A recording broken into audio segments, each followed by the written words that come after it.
Oh.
What's going on, everybody? Appreciate you guys checking in. You got myself, you got Chris, Petecarroll Podcast. Severe is going to be with us in just a few moments. Appreciate everybody popping in. Apologize if the intro, if you're watching on the horizontal, it still showed us in the entry. It's a little weird. We're gonna work the kinks out, but appreciate everybody popping in. We're gonna talk about a lot. We got some head coaching news. We also got news that Dante Moore is gonna go back to Oregon. So we're going to tap into that, just kind of how does that affect that number one overall pick? How much more value does it place on that? But then we also got the NFL that released the candidates of all the 2025 NFL awards. And our running back, Jeanty, is now one of the candidates as rookie offensive rookie of the year. We'll see just kind of how he landed on that list. And we're going to chop it up with y'all, man, answer any questions, but at the same time, man, have a little bit of fun. So we appreciate everybody popping in here, chat. We're going to get with you in just a second. But gotta say what's up to my guy, man. What's going on, Chris? What's happening, brother? What's happening, man? You know, just another good day talking ball with my boys. You know, that's what's good. But I just looked.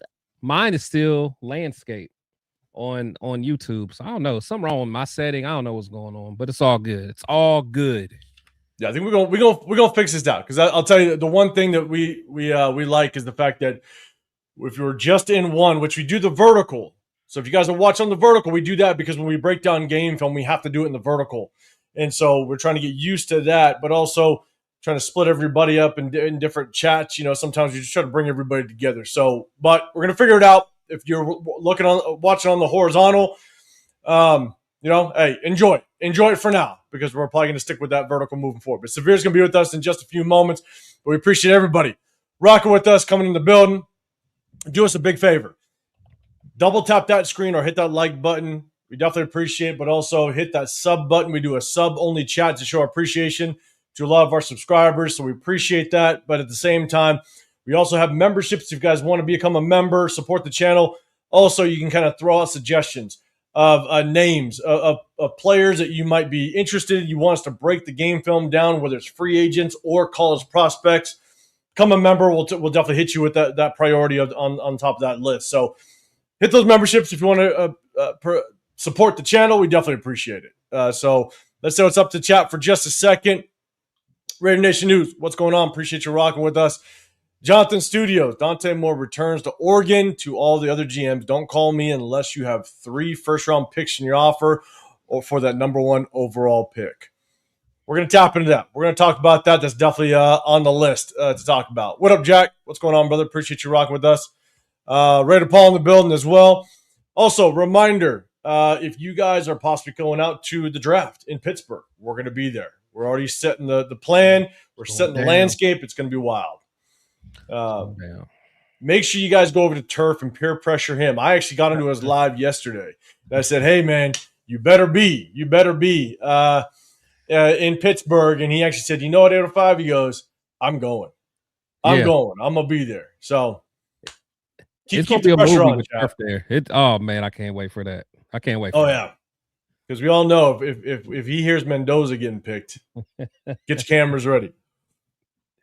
Viral moments, I see him coming. Raider Paul, appreciate you coming in through LS in the building. What's going on, brother? Appreciate you popping up in here. Coach John in the building. Severe, since Moore's going to go back to school, which QB would you draft? I'll keep this one pinned, and we'll get back to that, man. What up, Raider Goon? What's going on? Appreciate you rocking with us. Herman in the building as well. Appreciate you. Let's see. Double screen looks dull. Yeah, I don't know what's going on, but hey, we're gonna work the kinks out. Don't worry, I appreciate it. Bebop in the building as well. Oh man, we got somebody else popping up in here. Let's go. Let's see. Severe, what's going on, brother? What's happening, man? What's good? What's good? What's good? What's happening? Man, all right. Let's see. Let's do this. All right, I got it started at Raider Bebop. Chris, man, if you want to take over, say what's up to everybody else. I kind of start starting them when we go down.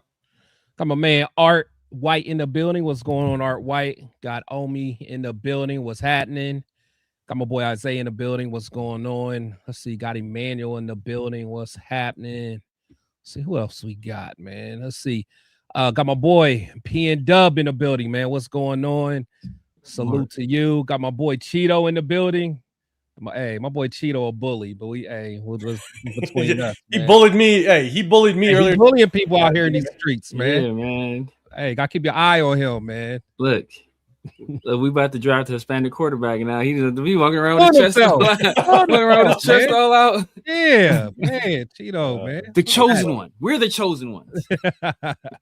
Salute. Got my boy T4 Graphics in the building, man. That's my little homie, man. Salute to you, man. Make sure you guys check out my dude, man, for all the, he makes all kinds of graphics for the Raiders, man. He works hard, grind. My little homie right there, man. Yeah. Definitely salute.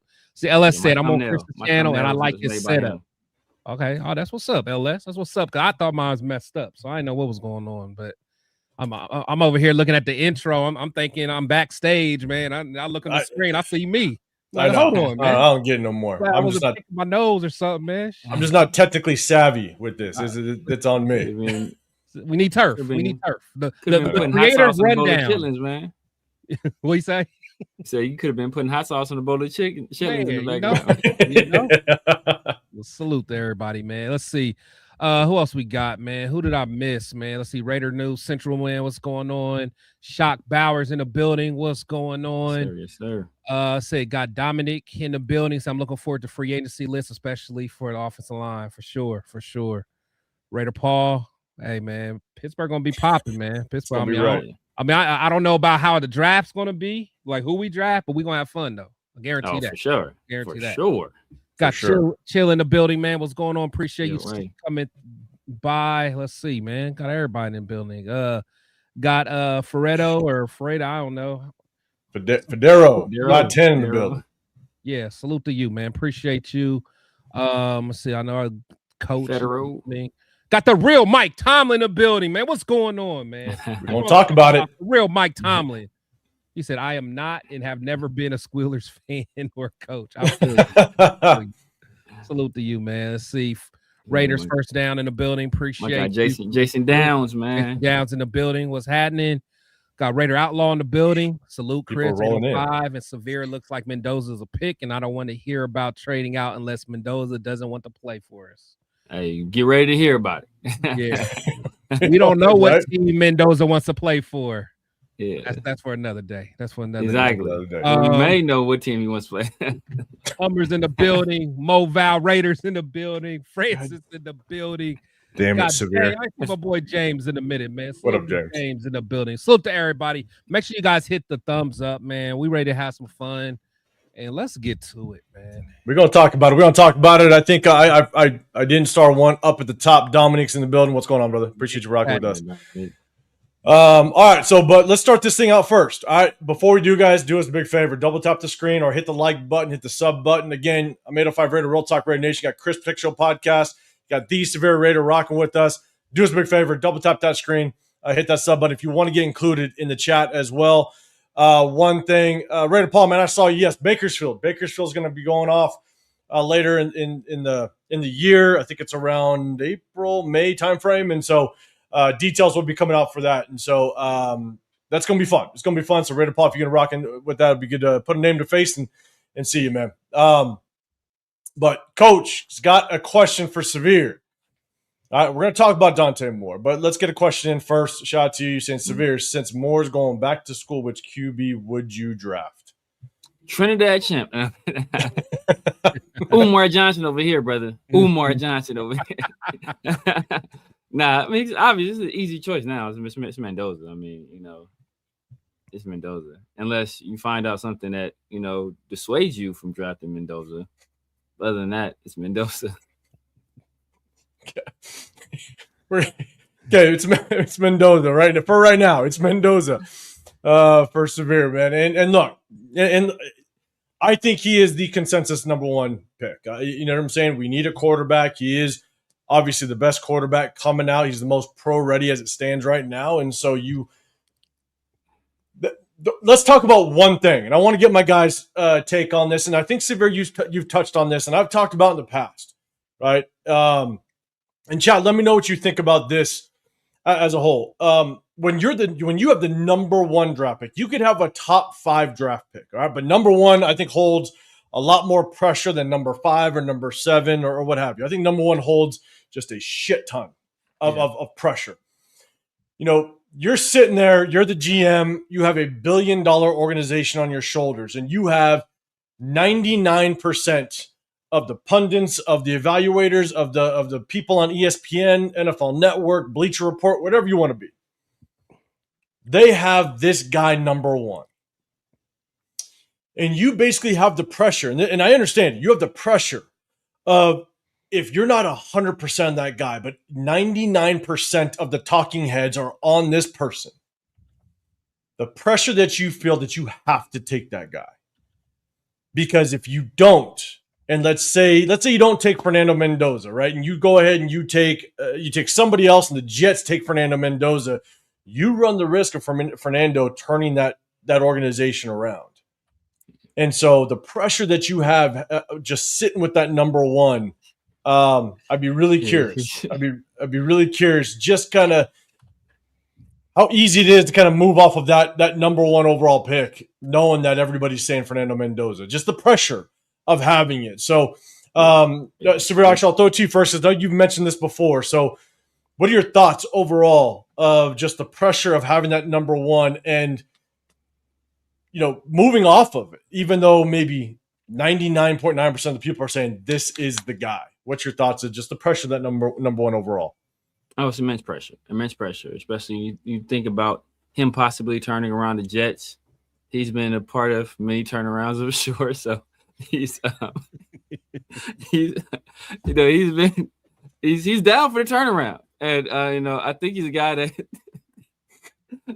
I'm trying to be serious here. You're making me laugh, brother. Okay. But I mean, look, it would take a mega deal for us to have to move, for us to not choose Fernando Mendoza, for us to move off of. That's the only way you don't do it.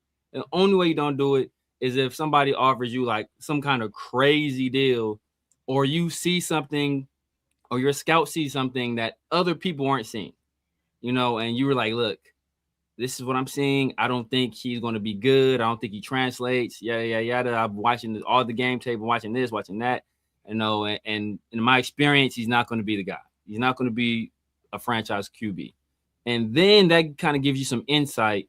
And then maybe you move off of him. But it's still going to take a mega deal because right now he's consensus.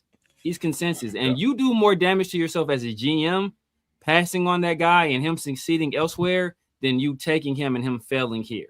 Like, it's almost better for you to just take him and him fail here than to pass on him and him succeed elsewhere. So, like, those are the kind of situations you're dealing with.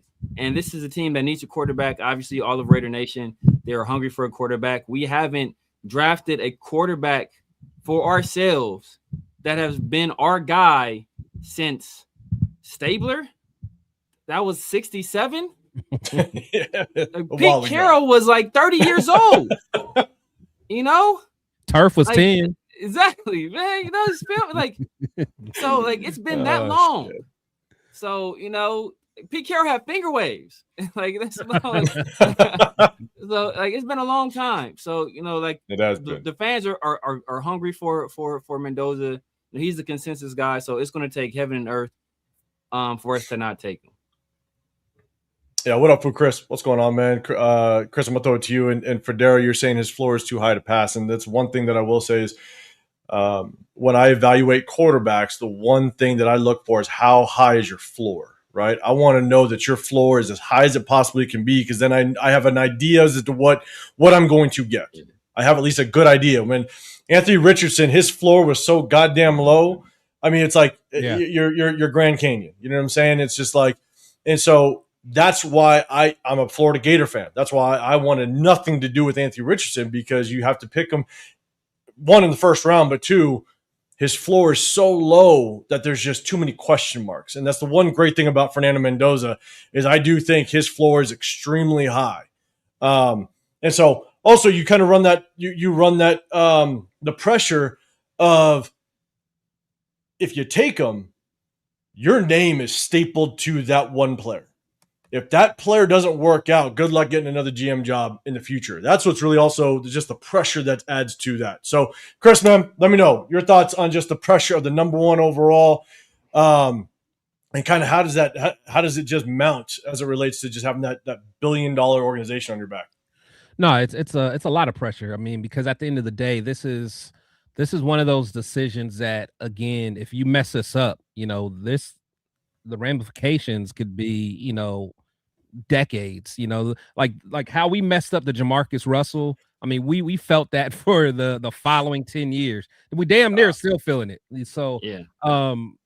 We just cannot mess up. And that's why, like, when I'm looking at everything holistically, like, we got to get everything right. Like, we cannot strike out, because this could be seriously a franchising altering off season. So we got to do everything right. So I understand it's a lot of pressure, but like you said, Mendoza is the consensus guy. But if the right deal's on the table, man, you gotta, especially now that he's kind of like the only guy. Now that Dante is no longer kind of in the mix, like, Mendoza's price just went up. Yesterday's price ain't today's price. So now it's like, but I know at the end of the day, everyone's going to be upset if we don't get that quarterback. But I don't know, man. Like, I do think we're going to get him, but a part of me is like, man, if a crazy deal hits the table and get us ready for next year, where there's going to be a lot of quarterbacks, I don't know, man.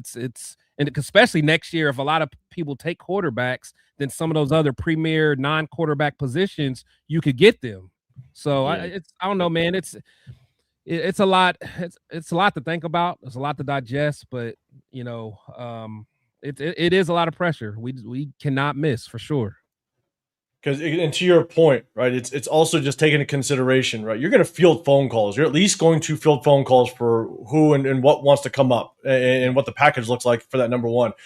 And if you can get 3 number ones, and if you can get a couple later round picks, like some 3s and some 4s, the thing is then you have the draft capital to jump up next year. You can jump up next year. And if you don't get a quarterback and we sit with a veteran that is not going to get us that many wins, we might still sit in that top 5 next year, which, if you have multiple number ones, then you're in that reaching distance to get up to number 1 or number 2, no matter what kind of where you want to go. So now I do hate banking on the following year. That's the tough part, right? If you sit there and go, man, like, I want this court, like, again, just throwing an example out there, like Trinidad Chambliss, right? Let's say he's able to go back one more year. Let's just say, you do run the risk. I think they already denied that, didn't they?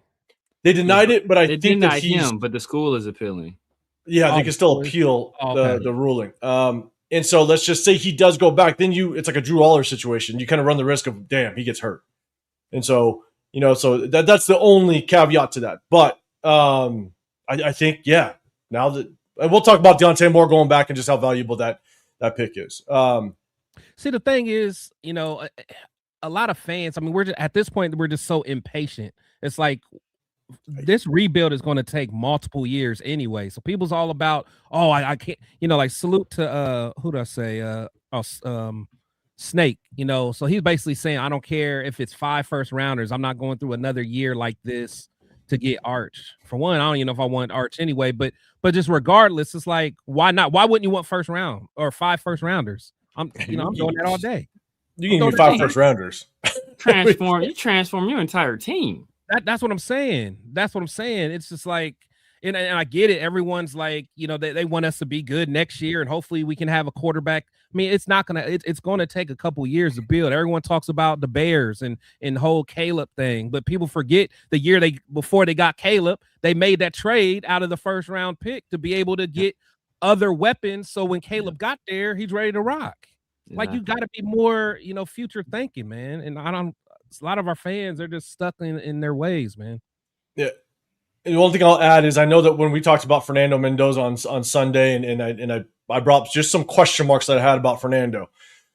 The thing is the one way that I kind of evaluate, and it's severe. I think we kind of I mentioned this when we were at Barcode Burger, when we all did that event. And I said, I'm very careful with over evaluating quarterbacks that have a lot of talent around them. And one thing that we all can agree on is that Indiana team is extremely good. From the running game to the receivers, it's very dialed in. Everything looks like easy with that offense. Yeah. And I'm very careful, not saying that he's being over-evaluated. I'm just saying I'm very careful because ever since, I'll give you an example. Ever since Matt Leinart, and I'm from SoCal, I do not like USC. I hate USC. But ever since Matt Leinart, everybody thought he was the second coming. They thought that, they were comparing that SC team to the best college team to ever step foot in college football. They're saying that they could beat up NFL teams. They just overhyped every single aspect of that team. Yeah. Going to Reggie Bush. And what did Matt Leinart do? Everybody thought Matt Leinart was going to be the next guy.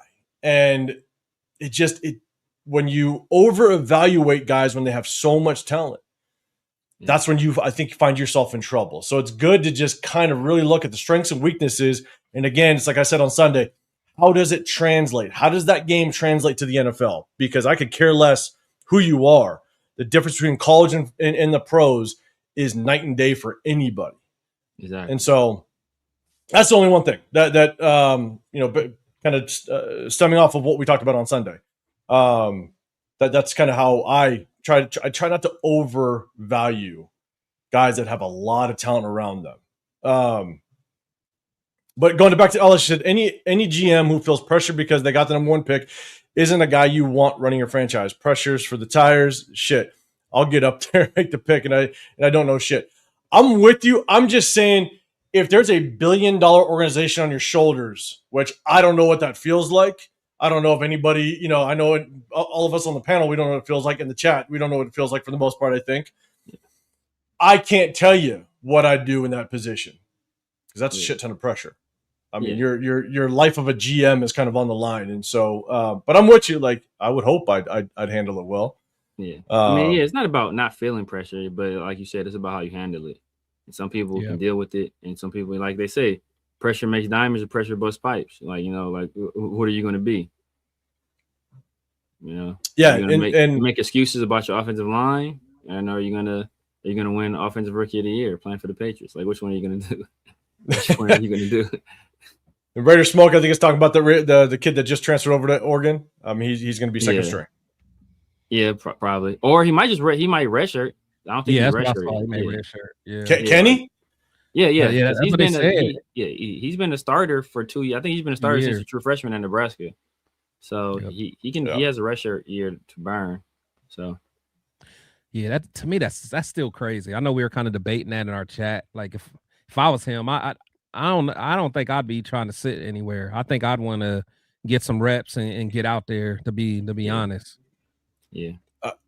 I'm with you because that's the one thing about Trinidad Chambliss, right? Looked really good in the year with Ole Miss.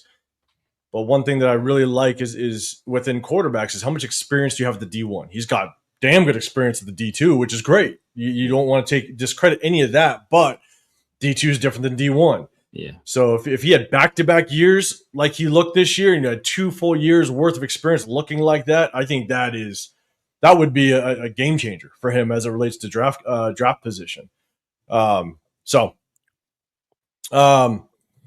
Jeff, what's going on, brother? Appreciate you popping up in here. Good seeing you, man. Guys, make sure you guys go check out Jeff because I think they got a show at 7:00 tonight, Pacific time. So definitely go check that out. All right, so let's do this. Let's get to it. Appreciate everybody else coming in. Let's get to the first topic. We're going to talk about just the updates with coaches. All right, so appreciate everybody. Do us a favor. Double tap that screen, hit that like button, hit the sub button. We got over 200 in the chat right now. We appreciate everybody. If you want to get included in the chat, hit that sub button. We do a sub-only chat to show our appreciation. So if you guys have a comment or question, hit the hashtag Raiders. It just allows me to see it. So I appreciate it if you guys do that. But shout out to everybody else that's in the building. We'll definitely get back to everybody in the chat in just a second. So let's do this. We're going to go to this one. I definitely want to get you guys' feedback on this. Obviously, there was a lot of people as soon as Harbaugh was let go from the Ravens. There was mixed emotions. There's people that wanted him. There's people that were like, you'd be stupid not to want him. But at the same time, there's a lot of people that are like, no, I'm good. So what we now know is that the Raiders will not interview John Harbaugh for their head coaching job. And I definitely want to get some feedback. So chat, let me know what your thoughts are on just this specifically, that the Raiders aren't even entertaining an interview with John Harbaugh. And I think that he reached out to the Raiders. He did. And requested what their interest is. And so chat, let me know. Do me a favor, hit that hashtag Raiders if you can. But Chris, I want to throw it to you first because I know that you were kind of high on Harbaugh and you definitely wanted to see him at least at a minimum come in for an interview. I'm going to throw it to you first, man. What's your thoughts on the news of the Raiders not even requesting an interview with John Harbaugh? Yeah, for me, it's unfortunate because that was my first guy I wanted. Just kind of, again, I can't reiterate how important this offseason is. Like, I really am concerned about, just messing up. I really am. I want a coach who's, I know people don't want the retreads or whatever, but I want coaches who have been there before, who, is going to be able to go toe to toe with, the Andy Reids, the, Sean Paytons, the Jim Harbaughs, and just the thought of having some, rookie coach. I mean, I know everyone gets, they love the thought of the Sean McVay and all that stuff, but for every Sean McVay, there's a Cliff Kingsbury or Adam Gase or, all those guys. So, I am a little disappointed we didn't at least see what Harbaugh is talking about, but at the end of the day, we'll see. But I don't know. I was disappointed when I read that. Yeah, severe thoughts on the Raiders not even interviewing John Harbaugh at this point. Yeah, it's one of those situations where, you ever have a friend like they trying to get at a girl, like, man, I don't want her number anyway. That's what that's like. Like, I don't want her number. She's stuck up anyway. Like he had demands. We weren't going to meet his demands, and if we weren't going to meet his demands, he wasn't going to really have any interest in coming here. So he was very. I mean, he's been laid out there exactly what he wants, in terms of control, in terms of salary, and I'm pretty sure that when you have Spytek and Brady there, they're going to be like, well, damn, you want to take our job. So. That wasn't going to happen. So, it's unfortunate that we took ourselves out of the running, but were we ever really in the running? No. Like, is John Harbaugh coming here to do a rebuild with a team that doesn't have a quarterback or yet, or is a rookie quarterback, needs help on the offensive line, needs help all three levels of the defense, doesn't have any real good skill position players outside of Brock. That's a lot. The guy is 64, I think. All right, he's not trying to waste 3 years of his life, and rebuilding with us. So he's trying to go somewhere we can win. No, I agree. And that was one of the for me, Harbaugh without question can kind of revamp this team a little bit. I think you could put a lot of confidence that he can come in and revamp this thing. So I'm not. I wouldn't have any concern if we brought him in as it relates to him building this team and moving us in the right direction. I think my biggest concern was his age, again, only because at 64, which will be 64 next year, he's not a coordinator, he's not a defensive coordinator. And so if you draft a quarterback like everybody wants, looks like the overall consensus, probably 98% of the people want us to draft a quarterback. The problem is if he does start to turn this thing around with a brand new quarterback, and now your offensive coordinator is looking for a head coaching job at 64 years old, and now at 67, you're looking for a brand new offensive coordinator to now work with your franchise quarterback, right? And does he want to go through that? At what point does he hit the brakes and he no longer wants to coach? And now you just kind of cut your franchise quarterback off of development because now you need to bring in a brand new head coach. Because again, 64 isn't extremely old, but you're creeping to those years of now you're starting to question how much longer do I want to do that. And so that's why I definitely want to lean younger. But here's my biggest thing when it comes to John Harbaugh. John Harbaugh is going to come into that interview room and he is going to give you a wealth of knowledge of what his potential plan would be. It's your open forum to ask any questions that you want of a coach that's been doing it for a very long time at a high level. And with John Spytek being a second-year GM, that's your opportunity to literally pick his brain. That's your opportunity to learn what questions do I ask? What questions do I not know to ask? And then I will know and understand after that interview. Because by the answers that John Harbaugh gives you, it's going to allow you to extend the conversation. It's going to allow you to think of more questions to ask and better prepare you for the other interviews. And by John Harbaugh reaching out to you for a interest to interview, I think you literally clear your schedule a little bit outside of maybe your top 3 prospects. But I think you clear your schedule a little bit and you say, yes, I'm going to bring you in. I at least want to pick your brain and ask some questions. It's not like we have a 15-year GM that knows what the hell he's doing and he knows exactly what he's looking for. And so I'm just going to bring in my 6 top guys. No, it's a second-year GM that's still learning the ropes. So I think it is in my opinion, I think it's a misstep by Spytek. Not at least bringing him in and picking his brain and just learning from the process of getting the opportunity to interview a head coach like this.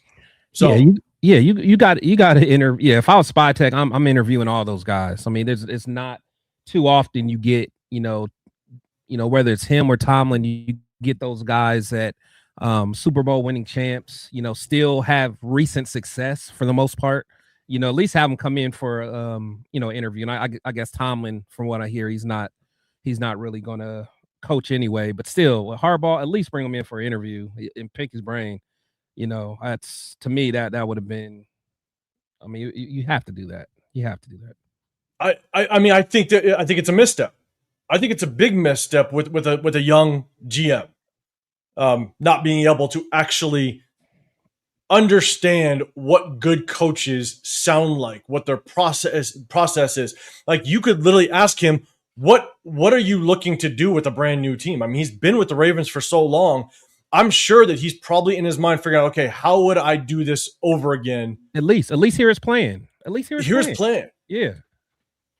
So again, to me, I just feel like it's a little bit of a misstep. And so, all right, again, chat, do me a huge favor. Again, over 200 people in the building. I want to make sure that if you guys have a comment, question, anything towards what we're talking about, hit that hashtag Raiders, because it looks like I'm already damn near almost 10 minutes behind in the chat. So definitely let me know. And Chris Severe, let me know if you see something that I definitely need to pull up. Just go ahead and start, and I'll definitely scroll through and pull it up.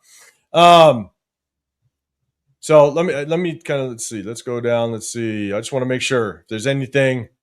Let's see. I do see Harbaugh. Oh, and hold on. Destroying weights. Let's see. Okay, hold up. Let's see. Dick's in the building. You're saying why not at least interview? Why not at least an interview? Okay, that's what I'm saying. There you go. D Keegan, you're saying Harbaugh, another Carroll. No, come on, dog. Yeah, I wouldn't put that. I'm tired of hearing that. I really am. I'm tired of hearing that, man. And it's sad because Pete Carroll did so bad that now anyone with some salt hair, they don't even. Yeah, it is. Hey, you gotta grab you a Just for Man for you interview with the Raiders. Can't have none of these grades, man. Our fan base is. Man, you need that Clyde Frazier black. And so Elliott's saying, great news in my opinion. I think because you don't want him to be the head coach. And look, obviously it's not my first choice. You know what I'm saying? And Jason, I'm good at them not interviewing Harbaugh. He wants a turnkey roster. But based on kind of what I just said, Jason, let me know. Would you at least see a benefit in Spytek interviewing Harbaugh, even if it's not, because again, Harbaugh reached out to us. So it's not like you're trying to, move everything around to get him in. he requested us. And so let me know your thoughts on that. And hopefully I see it and I'll definitely try to bring it up. Yeah, and that's, I think a lot of people are just kind of doing that Pete Carroll comparison. I don't think we can do that. I think it's a very, very different story. And I don't think John would be bringing any family members along with him. I would hope. So his family members are way more qualified than Pete. Yeah, I'm about to say, right? Like, bro, all legends, man. Their pops was a legend, and you know, Jim doing his thing. So yeah, that's a whole different family tree right there. Yeah, I'm with you 100%. Okay. All right. Again, guys, do me a favor, hit that hashtag Raiders if you got something. I'll definitely do my best to bring it up and just see if you guys have any questions. So, I think this one to start just said put some respect on Raiders Severes. We got a 900-yard back on a rookie deal worth $18 million. God damn it, LS. Damn straight, 900. Oh man, I think we got this one started as well. Trent Richardson-esque rookie year. Now the chat's gonna get wild up. Okay, we got this one started here. So you want another Gruden? Josh McDaniels, Pete Carroll situation. I don't understand. Is that based on? I think is that based on Harbaugh? So he's basically saying that, you know, why would we want Harbaugh? Because he's going to want power, and then so that's basically what he's saying. But my thing is, to me, the Gruden thing would have worked. Like I was okay, and honestly, I almost wish we can go back and have like a coach that we want to believe in and say, hey, we're giving you a 10-year contract. And we want you to build this thing up the right way. It's just Gruden and them dropped the bag with them damn draft picks. Yeah. If they could have hit on them 5 first-round draft picks, we're to the moon. We're to the moon. For sure. You know what I'm saying? Sure. So that's the thing, man. We can't go by like just because Gruden messed up. Like, we just got to pick some guys who we feel comfortable with. And honestly, Harbaugh has seen it work. He's seen, like, if out of every coach out there, he's seen it work more than anyone. He's seen what a front office and a scouting department looks like. Like, he's seen it. If he don't know what it looks like, then who would? That's probably what that's a very good point. That's a very good point, given the fact that he's coming from. He's literally been under one of the best front offices in the National Football League in the last couple of decades. You know what I'm saying? And so I think it's Joe DaCosta right now, and there was Ozzie Newsome before then. Yeah. It's like to just pick his brain. Yeah. About what that looks like. You know what I'm saying? And you could even understand what kind of guys would he look for in the draft to give you a little bit of understanding as to what is that what does that front office mindset looks like. You know what I'm saying? So that's what I'm thinking. Severe, what's your thoughts? Or you can just buy Ozzy a pack of unfreaked Black and Miles and get some Black and Miles in it and get him talking. Come on over, Ozzy. How much it costs? I got this yak, and I got how much it costs? Got these blacks Ozzy, for you, brother. Let's talk. We'll get you a couple of ladies of the night. Hey, man. You know, as companions. We in Vegas together. We in Vegas. We are in Vegas. Christ. Okay. All right. Cool, Jason. Okay. Yes, an interview would help us. That's why Roman and Nagy, it's smart to interview them. I think we did Nagy already. Yeah. I don't know. Roman. Did we do I don't know if we interviewed Greg Roman. Possibly. I don't know though. I didn't hear that we requested Greg Roman. Yeah, me either. I didn't either. So, all right, cool. All right, so look, we're talking about John Harbaugh. LS, you kind of put it out there. John Harbaugh, 63 years old. He just saw what we paid Pete Carroll. He's probably only got about 5-7 years left. We'll want 20+ per year. John is looking at a retirement package as sponsor. Maybe he reached out because he's like, hey, Raiders are paying everybody. Exactly. Maybe I can get a piece of that for the next 3 years. The Raiders are a lick. They lick. He on a 12-month plan. I can get 12 months. I get 3 years for 12 months of work. Oh, bro, sign me up. Sign me up. 3-for-1s. Jesus. Where's the flag maker saying Signetti Mendoza, whatever it costs? Draft all Indiana guys the whole draft, flip the culture. Yeah. I have my thoughts on Signetti. I know I've shared in the past, man. I'm gonna throw it to you first, Chris. What's your thoughts on Signetti possibly being the head coach? Because according to Where's the Flag, he said at all costs. Yeah, I'm like I said, the whole jumping to college to the pros, I'm always a little weird about. Because Saban, he didn't do well. I mean, there's endless. I mean, Urban Meyer.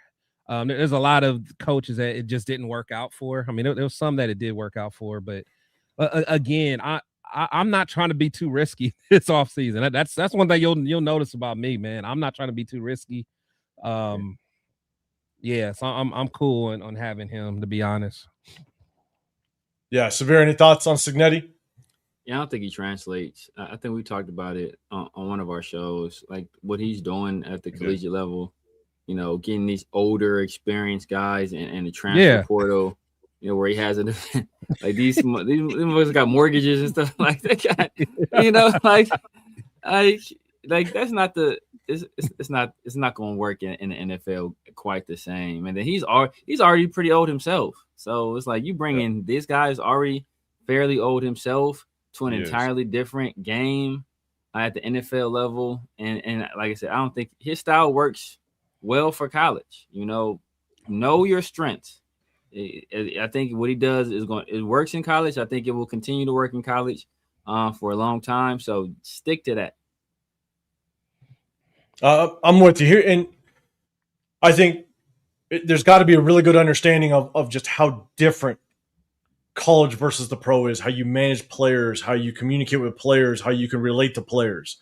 And yes, the age is definitely a concern, because if we want to turn this thing around and we get it right this time around, I want this head coach for the next 15 to 20 years. So if this is our shot to turn this thing around with the number 1 overall draft pick, as much as Signetti's doing great things in college and he has kind of found that key to success in college, that doesn't always necessarily translate to the pros, right? Yeah. In addition to that, he's going to be brand new to the NFL. Right. We have a brand new GM. We don't have the most stable front office. That's what I'm saying. If we want somebody that's brand new, that's a young, so a lot of people talk about Jesse Minter, right? Jesse Minter doesn't have a lot of NFL coaching experience. Not saying that Jesse Minter can't be a head coach or potentially could be a good head coach. I think where Jesse Minter would thrive, or what a young coach with the lack of inexperience in the NFL, they need a dialed-in front office to help them with the growing pains and the learning curve of being a head coach. Yeah. We don't have that. We have a second-year GM that's still learning his role, still trying to understand his role, and we have an owner that has misstepped for the last 15 years. So bringing a Signetti to a front office that isn't truly dialed in and still trying to figure itself out, and then now he's trying to figure himself out, I don't want that. I want someone that has a lot of experience. And plus, we're putting all this on Tom Brady too. He's brand new as well. Yeah. Everyone's acting like Tom Brady's going to be the one that just kind of takes us to the promised land. He's still trying to learn this as well as a side job, because he has another full-time job. So I don't know, man. I don't know. So, and look, like it's not to say that Signetti is not a really good coach at the college level. Right? You know what I'm saying? I just think for myself, that's what I would hope we could bring to a coach that has no experience, is a good front office, and we just haven't shown that we could be a good front office. And that almost, to me, it feels like you kind of set a young head coach up for failure at that point. Yeah. So, Severe, any thoughts on that? I know we got Chris's mind. Any thoughts? I mean, like I think anytime you have every aspect of your team being young guys or people with no experience in that particular realm or at that particular job, you run a risk of them like encountering things encountering situations they don't know how to navigate. I think, so that's why I think it's very important for us to not reach for a guy like Signetti, who, like, because people want to say, oh, there's been other guys in the past that have made that jump. But the last guy, I think that was a college guy that did it. That was a true college guy. I think that was like Jimmy Johnson. what was that? Is that 89? 90? Like Pete Carroll was last 60 guy years that really, old. Yeah, well, Pete Carroll was an NFL guy. Jim Harbaugh was an NFL guy. So like I think there's a lot of like this is actually a pretty deep and diverse pool of coaching candidates. Like that are already in the NFL. Like yeah. You have plenty of options to choose from. Like, like don't be trying to, bro, you don't bring sand to the beach. It's already beaches here. You feel me? You're bringing sand to the beach, brother. So, like, look, we got plenty of options. Choose from those options. Yeah. And John Parker said Tom needs to be in the war room 24/7, not just the war room, the front office. He needs to be in there. And right now he's broadcasting. Yeah, he's focused on broadcasting, which is part-time gig, man. Which is wild. Okay, cool. Appreciate it. Let's get on to the next one. Appreciate it. Again, guys, hit that hashtag Raiders. If you got a comment, we got over 230 in the building between YouTube and Twitter and Kick, I believe. If you are on Twitter or Kick, going over to YouTube so you can get involved in the conversation. We definitely appreciate y'all, everybody that's rocking with us. Make sure you hit the like button, sub button. You got Chris Peck Show Podcast, The Severe Raider. I'm 805 Raider, Real Talk, Raider Nation, man. I appreciate everybody rocking with us. Shout out to that person that's on Kick. That person always be, he's loyal. He's loyal to Kick, man. That's Severe's person, man. Salute. Man, exactly. Salute to you. You're the only one over there. Only one over there. Hold it down. Strong, man. And that's why Severe does it, just for that person. I love it. For you, big dog. Loyal to the soil. Salute. Guy, Mike. Man, appreciate y'all, everybody rocking in here. Yeah, let's go. Kevin Lurker, what's going on, brother? Appreciate you. Hummer VS with the hashtag Raiders. Please send Mark Davis on vacation during the decision. I agree. He needs to stay far away. Stay far away. You do you. Let other people handle it. And so let's see. Okay, let's get to the next one. We got one more. We talked about Harbaugh.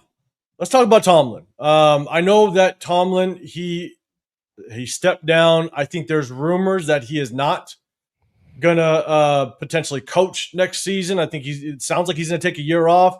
There's no reports that he's up for any interviews, and so. But we definitely want to touch on this because it was a name that a lot of people are throwing out there. If he were to be let go, would Mike Tomlin be a guy we wanted to bring in? I see you, Greg Lira. He's already said yes. Tomlin as a DC coach. I don't know if you do. I don't know if he would downgrade as a coach. I think you'd want a head coaching job. But chat, hit that hashtag Raiders. Let me know. Would you want to see Mike Tomlin possibly come in here and interview if he does open that door for interviews? And so, Chris, I'm gonna throw it to you first this time, man. What's your thoughts on Tomlin? Obviously, him. One, do you think it was right that the Steelers ended up letting him go? And then, would you entertain him as a head coach if you opened that door?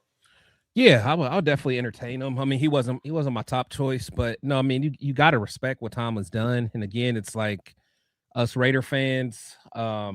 It's crazy how people like got the nerve to try to call him, like he's mediocre. I think people were saying, but my thing is like as many times as he's won the division. I mean, what more can you ask for? I mean, yeah, you do want to see some more Super Bowls, but the thing is, from where we are, I mean, I just want to sniff the daggone playoffs again, man. So it's like, how dare we look at a guy who's, won his division in, I think about like 8-9 years or so. It's like, come on, man. He's had nothing but success. So at the end of the day, I would take him. But again, he wasn't my first choice. But for those fans that just act like, just putting their nose up as we shouldn't even consider him, that's just crazy to me. I'm with you. And Benjamin, as well as Show Deuce. Yes, you do have to trade for him because he's still under contract. They hold the rights to him. So you would have to trade. I'd be curious as to how the Steelers would handle that, right? Would they attempt to trade, but at the end of the day, maybe just kind of release him or void that contract, let him kind of go on his way? So it'd be interesting to see just kind of how that Steelers organization handles that situation. So yes, you are correct. You'd have to trade to get him in the first place. I have no clue what that trade would look like. what what Pittsburgh would demand of them. But if it were to be in this cycle, I don't know how much they would get, given the fact that there's so many job openings right now. I don't know how much they would demand. That, and also, I mean, they may have put that in there just so he doesn't go to the AFC North. Maybe, just because, hey, I don't want you to go to the Ravens. Yeah, maybe they want to hold control a little bit in there. Okay, if you guys want them Ravens, give me your first. Okay, we know you're not going to want that, then whatever, then go somewhere else. So I don't know. Yeah. And Ellis said I'd be shocked to see if Tomlin came back and potentially be a front office guy, possibly. Jason, apparently Tomlin is still under coach's rights with Pittsburgh, will require compensation to lure him. Yes, you're 100% correct. And so, yeah, Kevin Lurk, you're saying Tomlin's going on a long Chris-style vacation. Hey, he's earned it. I don't care. He's a Super Bowl winning coach. I think he's earned it. Right. He's earned it. You know what I'm saying? Like 20 years in the game. He earned it. Had to deal with Le'Veon, AB, all them other. I mean, he had a lot of knuckleheads over there, man. Yeah. Mike, and whether it's Juju Schuster, like, and whether it's him or front office, like, what's my on defense? James Harrison. James Harrison. Yeah. And shit. James Harrison, but also shit. He dealt with no, my bad. Pickens, even Pickens. Yeah, Pickens. You was thinking about Vontaze, huh? I was thinking perfect. Yeah. I Cincinnati. Cincinnati. He had to deal with him, but not on the team. Yeah, he did. Just not in that way. Yeah. Well, shit, was he there with Joey Porter? So Joey Porter on the other side. Porter I think he's back there. Yeah. Was Joey Porter on the coaching staff now? So he's still dealing with Joey. Yeah, he's still the goddamn guy. Jason, man, becoming a member. Appreciate you. I think this is a member of. It doesn't. I don't know whose channel. It's one of y'all's channel, but appreciate you becoming a member of one of the channels, man. Yeah, he had a live the other day, man, with Darth Raider. Y'all go over there, check that out, man. It's fire, stuff, man. Some good stuff. Wardlow family said we don't need another washed up coach like Carroll, man. So are you comparing like Tomlin to Carroll? Because we just talked about Harbaugh. So please clarify which one you're talking about. Please clarify before we kind of jump to conclusions. What up, Loon? Appreciate you rocking with us, guys. Make sure you guys go check out Loon. In the 29 years Tomlin coach, he had 11 coaches and 2 playoff bursts. Mediocre. That's what I'm saying. Yes, I know. Bro. Hey, bro, I said this last time. Tomlin can be our coach for 20 years, and he would still be younger than Pete Carroll. Still be younger than Pete Carroll. Like, look at this man. Look at his outfit. Is this the outfit of a man that gives a fuck what you think? He dressed like the tour manager for them franchise boys. He don't care what you saying. Like, this man, like, this dude he's never had a losing season. Never had a losing season. Like, let that sink in. In the AFC North, one of the toughest divisions of all the football, he's never had he didn't dealt with Marvin Lewis. He didn't dealt with John Harbaugh. He didn't dealt with can't even remember the coach who was there before John Harbaugh. But like, he didn't dealt with all those dudes. Billick, he never had a losing season. Yeah. With Brian Billick. Yeah, Brian Billick. And he dealt with all them dudes and never had a losing season, bro. Like, we would be running down the halls, clicking our heels if we had a win, if we were close to a winning season. If we went like 8-9, we like, well, damn, right? We on a come up. Oh yeah. This man has never lost more games than he's won. Like, people don't want that. Like, that's insane to me. That's insane to me. So, Wardlow family, you are talking. Tomlin's washed like Carroll. Okay, so you are talking about Tomlin. So we can kind of you know what's crazy? Even Andy Reid can't say that, because Andy Reid has had a losing season this year. That's what I'm saying. Yeah. Even Andy can't say that. His last year in Philly, losing season. Yeah. And Chip came in, turned the team around immediately. So here's my thing. For Tomlin's young. You could still rock with Tomlin for 15, 20 years. You know, if you wanted to. You know what I'm saying? So age, I don't think age is a problem whatsoever at all. I don't, and everybody talks about how he hasn't made the playoffs, right? We've already seen a couple comments, or that he hasn't won in the playoffs in a long time, right? I think what's happened with Tomlin over the last 5 to 6 years is the fact that he's been there for so long. The pressure has been that he needs to go to the Super Bowl. If you don't go to the Super Bowl this year, then yeah, the winning seasons and just sniffing the playoffs or making the playoffs just isn't enough now. Like, the pressure is on that you have to go to the Super Bowl. So what have they been doing for the last, 4, 5, 6 years? They've been putting Band-Aids on the quarterback position because they're not within reaching distance to get a top quarterback. Yep. Yeah. And so they're trying to get the Russell Wilsons. They tried to work with Justin Fields. That didn't work out, right? And you can make the argument: is it Mike Tomlin making the decision, or is it the front office bringing in these quarterbacks and trying to win with these mediocre quarterbacks for the most part? And I do think over the last 6 years or so, I think Tomlin, he's just felt the pressure. Like, you got to get over that hump.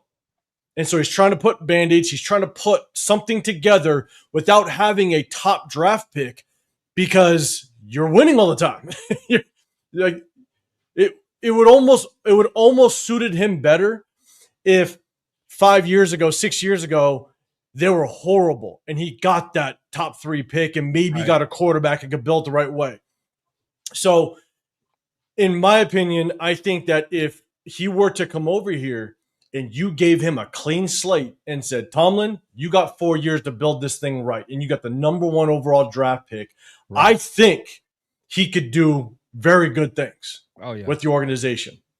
Now, the only thing that I just worry about a little bit, and it was with Tomlin, it's with Harbaugh, it's with with these older coaches, these more seasoned, well-respected coaches, is would they let John Spytek do his job correctly? Would they come in and just kind of command their position? You already have John Harbaugh saying, I want my GM. I'm a big fan of having the proper chain of command. And would Tomlin come in and go, hey, young Spytek, no, that's not the right decision. I know how it's supposed to be done. This is what we need to do. Like, would there be a disconnect between the front office and Tomlin because he's going to just kind of throw his authority around? That's my only concern. But I think if you give Tomlin a clean slate, a number 1 overall draft pick, man, I think he could do some things. I think his last 5 to 6 years was just because the pressure was on that he had to win it big without a good draft pick for the last, forever? When's the last time the Steelers had a decent draft pick? Had it been forever, given the fact that he's never had a losing season. Exactly.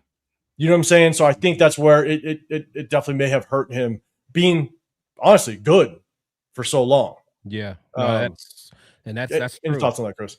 Yeah, that's true. And then people like the Harbaughs and Tomlin, just like you said, what are they going to want to do with Spytek? The Raiders have always been known as a team with a terrible front office. Other teams in the NFL understand that. Other organizations know the Raiders have always been weak. So of course, they're like, hey, if I go there, I'm going to have to make sure I get a front office that is competent, because the Raiders is known as having a dysfunctional front office ever since Al Davis days. So, I mean, I don't understand why people are so upset because people want to demand to have their own people. Like, we're a laughing stock around the NFL. I know we're Raider fans and we love our team so much, but trust me, around the league, man, that we're not respected like that, especially from a front office standpoint, and we never have been. So, I mean, that's why Gruden, when he came back, that was the only way he was going to come back, is if he had, those type of he could make those type of decisions. And again, I like the fact that we gave Gruden, what we gave him. Is just, he messed up on those first round picks, but it's going to take something like that to change the trajectory of what we've been on for the past 3 decades. And so just to go to this question, because we kind of give you our feedback, so you'd rather have Tomlin than Kubiak or Minter, I still would go young offensive minded. I still would like to lean that way. But to not put Tomlin in that mix if he was available, I think that'd be a little crazy. Because again, I think if you give him a clean slate, I think he could build something. Yeah. And LaFleur is better than both of those guys. So yeah, I'd take LaFleur over Kubiak or Minter. And Severe's the LaFleur guy. You know what I'm saying? But again, for me, it's I lean just more offensive minded. So I would like to go that route, match him up with the quarterback. You know what I'm saying? And so, but to not put Tomlin in the mix, I think would be crazy. In just my opinion. And the Keegan, you're saying I have friends who are Steeler fans. They've been wanting him gone for a long time. I have my take on that. Severe, I'll throw it to you first this time. What's your take on that? You know, it was funny because, you know, I was talking about this the other day with Chris and the guys, and it's like, you know, I see it from both sides of the fence because I'm a Raiders fan, but I'm also a Lakers fan. So I understand what it means to root for an organization where the expectation is greatness, to root for an organization where a head coach in his second year takes you to the Western Conference Finals and he gets fired because he doesn't win it, right? Yeah. Like, and they don't see him winning. So he's fired second year in the Western Conference Finals, and he fires the guy. You know, so when Steeler fans, they're spoiled, and they're gonna learn. They will learn because you don't know how good you have it until it's gone. And when it's gone, and like probably like this, like look at all the people in here scratching and clawing to bring back Derek Carr with a bad arm, to bring back John Gruden, who drafted Damon Arnett in the first round. Damon Arnett, first round, right? So, but they want him back. So that's how it lets you know, like, things, like, as bad as they think things are, it can get worse. It can get worse. And they've been fortunate where they, you know, they had Cowher and they had Noel and they had Cowher and then Tomlin. So they've been fortunate to have guys that, you know what, they have come through there and have had success. But it only takes one. And that one could be that next one. And then they will understand the position that we are in all the time.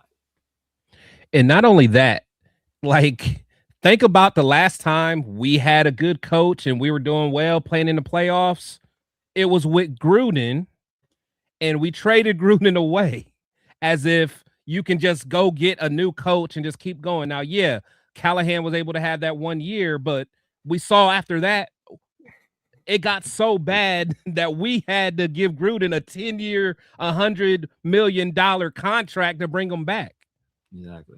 It's like you can't, you know, you might just think it's greener on the other side, man. But I'm telling you, what I think Tomlin could bring to the table, us Raider fans, man, I just don't understand how we've gotten so spoiled.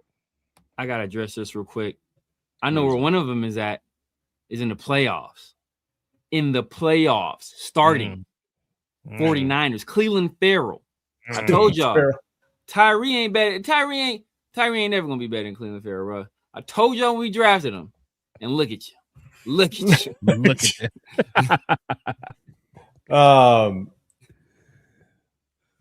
you. I think that's where, severe to your point, and I think you guys kind of said all the things that I would like to say about Tomlin. And that question is like Tomlin. I think when fans do get complacent, right? Like when you stiff the playoffs, you get to the playoffs, you want somebody that's going to get over the hump, and you get frustrated because you don't get over the hump, right? And you think the grass is always greener on the other side. And us being Raider fans, we know it can get a lot worse. And so just the thing is, and it's just like what the Ravens did. The Ravens, look, if you're going to move on from Harbaugh, you just better have a damn good plan. It's like the lack of plan that we had moving on from Derek Carr. You can make an argument to move on from Derek Carr. That's perfectly fine.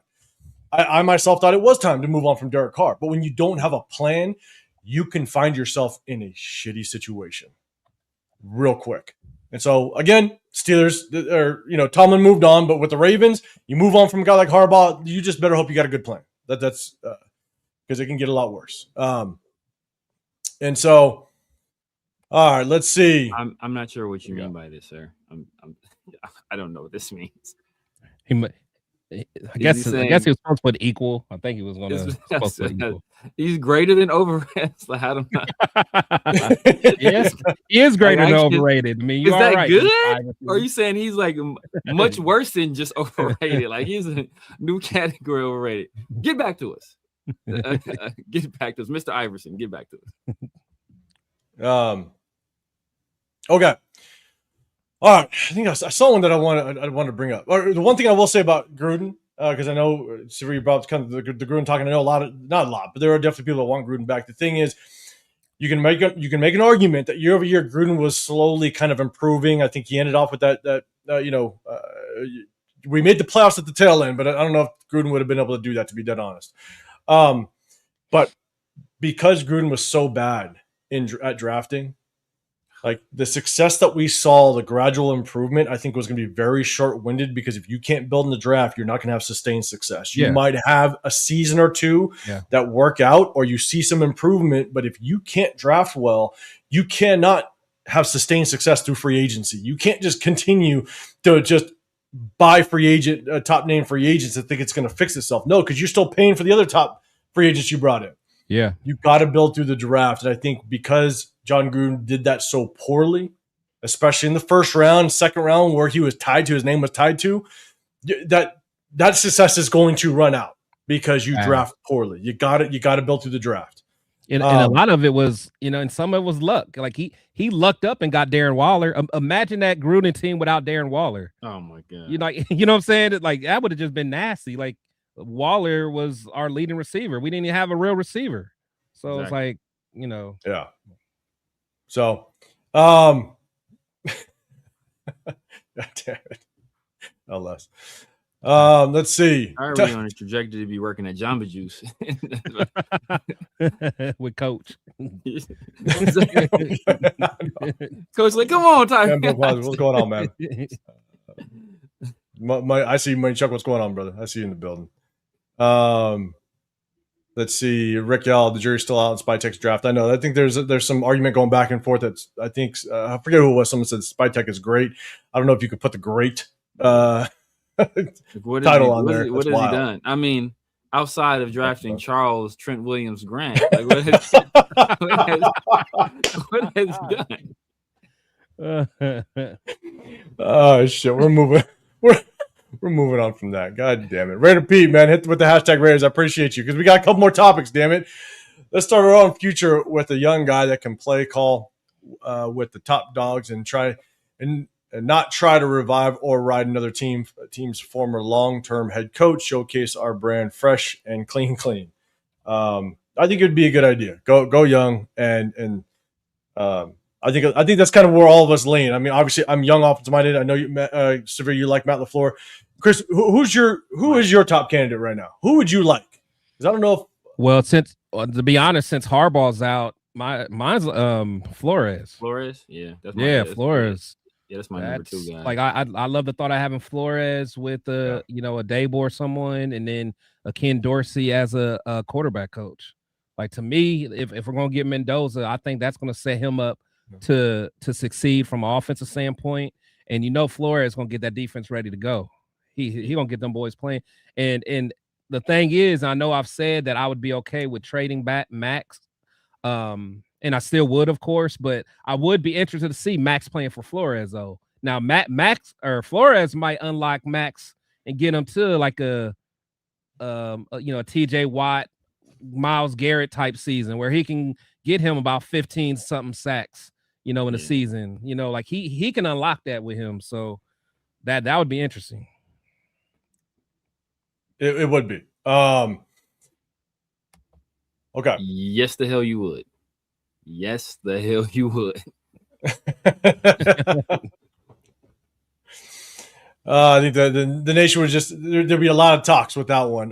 Which look, I was a fan of Rich Bisaccia. I thought he deserved one more year. That's neither here nor there. I just mean what Green Bay special teams been looking like. Oh yeah. Oh yeah. The thing is, he lost that game. And look, I think it's like you had either a rough stint, a rough set of games, or a rough season. But I think Rich Bisaccia has made a very good name in just the NFL world with what he could do. So it looks like he had Josh Jacobs returning kickoffs, bro. Yeah, that was cool. That was wild. I was like, what? Did he? I didn't see that. Did he? Oh yeah, yes. His first time ever multiple kicks. Multiple. And he I didn't fumbled. see And he that. I fumbled didn't the very see He that. first fumbled the time. first I'm like, one. what? I think it's the first time, and then he did it again. He I'm fumbled the like, first one, and then he did it again. Oh man, that was wild. That was wild. Okay, I didn't see that. I mean, maybe not the best call, but hey, look, the trend is you put running backs back there. You know, maybe not your starter running back. Might be your biggest mistake, but the trend is you're putting running backs back there. So, It's not even like he's a burner. You know what I'm saying? Like Exactly. Jacobs ain't gonna outrun nobody. Now he'll run you over and stiff arm the hell out of you. But yeah, that ain't it. That ain't it. Yeah, that was wild. It's wild. So all right, so let's do this. I'm gonna go. Let me go. We're gonna bring us back up to the big screen. So we talked about Harbaugh. We talked about Tomlin. Let's get to this topic. All right. Next one. I'll go ahead. I'll share the screen, guys. Do me a favor. Hit the hashtag Raiders. Salute to Measy real quick. Salute to Measy. Well, no, just at that last comment because he's so right. What do you say about Flores? Where'd it go? Raiders content creators be hating on him. Yeah. Wherever it went. But Raiders content creators hating on because they Brian do. Flores? Yeah, how about say salute to him? Really? I agree, man. They do hate on him, and I don't understand why. I don't understand why, man. They talk about like there was issues with him personality wise in the past or whatever it may be. He made Tua cry, and it's like my thing is I want a guy that's going to be able to come in and be able to kind of set the tone. You look at some coaches, and that was my biggest knock on Mike McDaniels when he got the job. I'm like, that's a guy. Yeah, he could play. He could do it. He's a good play caller, but there's no way in hell he's going to command a locker room. Hey guys, when you're down by 20 points, when you need to make a comeback, like he's not the guy he's not going to be the rah guy. You know what I'm saying? And Brian Flores, he's going to demand some respect. Facts. And I think he's got the history. He's been with plenty of just amazing organizations to bring that experience in the building. And so I want offensive minded, but if we went defensive minded, man, Brian Flores would be probably top on my list. Yeah, for sure. And again, he could bring a offensive minded coach with them, and they can get it right. Like I said, because him and Dayball, they've worked together before, so like that to me, it just makes too much sense, man. Yeah, it makes a lot of sense. It does. Raider P, man, I appreciate you throwing this question out, man. That one can get loaded. We have a bunch of other topics, man. So, guys, chat, let me know. Answer Raider Pete's question. Hit that hashtag Raiders. Which offensive head coach candidate brings in the DC and put that combination together. Maybe we'll do that on the show, Raider Pete, man. But I appreciate you hitting that hashtag Raiders. So, okay, let's get to the next topic. Again, do me a favor. Make sure you guys hit that hashtag Raiders if you guys got a comment or response to this one. We're going to bring it up on the screen. We got Dante Moore. Let me bring this one down. Dante Moore has officially declared, or he's officially going back to Oregon. So it slots in. Obviously, I think everything was weighing towards Fernando Mendoza, without question, being the number one quarterback in this draft. But the thing is now that Dante Moore is going back to Oregon, there's massive question marks on who that next guy is. Trinidad Chambliss has shown out pretty good. You got Carson Beck that some people like. You just don't know who that second quarterback is, and those guys may not even be first-round quarterbacks. You could wait maybe in a second, And so I think, no question, it made that number one overall draft pick that much more valuable. And so my first question, before we kind of get into just how valuable it is, my first question is, and chat, let me know, hit that hashtag Raiders. Who is truly in the running for quarterback? You got the Jets. You potentially have the Cardinals if they move on from Kyler Murray, depending on who their next head coach is. They may not now. You might see a team, move around in the draft, maybe in the later rounds. I have no clue outside of the Jets and potentially the Cardinals, who would be a extremely quarterback needy team. Again, chat, let me know. Chris, I'll throw it to you first this time. Who else do you think truly would be targeting a quarterback in the first round and would be willing to maybe trade up? Well, I mean, of course, we know the Jets. And the thing is, it depends who the Browns hires a head coach. Is it a coach that it's crazy as it sounds? I mean, because is it a coach who thinks that they can get something out of Deshaun Watson? I mean, Deshaun is still, I think he's still under 30. You know, people can say what they want about Deshaun, but you know, when he was at the top of his game, he was a top 5 quarterback in the league. So, you know, are the Browns willing to kick the tires on him another year to see? I don't know. I mean, they still got Shador there. So I don't know, man. To be honest, who else is up top that may, I mean, what are the Steelers going to do? Steelers may try to, you know, package something up and get someone if they really like a quarterback. This just isn't the year to do it. If you need a quarterback, I would kick the can down to next year, honestly. Yeah. Severe, man, any thoughts? Like, who do you think? Is there any other team, maybe a sleeper team that could be in running for a quarterback? Obviously, with all the head coaching changes, you just don't know. Like, a head coach can come in and there's a quarterback there, and they're like, "Nah, I'm getting rid of him." You know what I'm saying? So I think there are some wild cards that could pop up. I have one in mind. But Severe, any thoughts on who could be a quarterback needy team entering into the draft? Quarterback needy. The Jets are top of mind. Like you said, if the Browns, depending on who their hire is, that could be a spot right there. The Cardinals, obviously, depending on what they want to do with Kyler, and that also speaks to, you know, who they hire as head coach. The Rams, I think they're a sneaky team because they were already they were ready to move on from Stafford when they only had Stetson Bennett and Jimmy G on their roster. Like, they was ready to move on. Like, yeah, you come with a 2nd round pick. We move on from that right now. So they was already looking to move off of them. So I think this year they really start the succession plan because that's what smart teams do. They get rid of guys and start moving on from guys early instead of late. So I think those are all teams that are, you know, that are potential. And I think the Rams are a dangerous team just because, like, they don't really have a lot of holes on their roster. Right. So if they want to, they playing with house money right now. They got Nakua, they got Devontae, they got some Higbee, some nice tight ends. They got 2 nice running backs in Kyron and Blake. Got a solid offensive line. You know, they picked up some corners. You know, Emmanuel Forbes is playing well. I forgot who the other corner is. Quentin Lake, they just re-signed him. So, like, they're pretty good roster-wise. So they can really just, say, hey, F it. We'll do what we want to. But I wouldn't say this is probably not the class to do it in, though. But that's what I'm saying. That's what I'm saying. So, because honestly, next year they could probably, depending on where they are, I mean, they could probably, you know, make that move, make a trade, and get a very solid quarterback in the mid-1st round. Yeah, like you don't got to go to the top 3, you know, top 5 next year. You could probably get someone like how the Giants got Dart. You know, get someone like that. Yeah, coach is a good one too because the Achilles to Daniel Jones. That's a good one. Yeah, I think my sleeper was the Dolphins and also the Colts. I think those are the 2 that could be kind of the sleepers that come out of nowhere. Isaiah's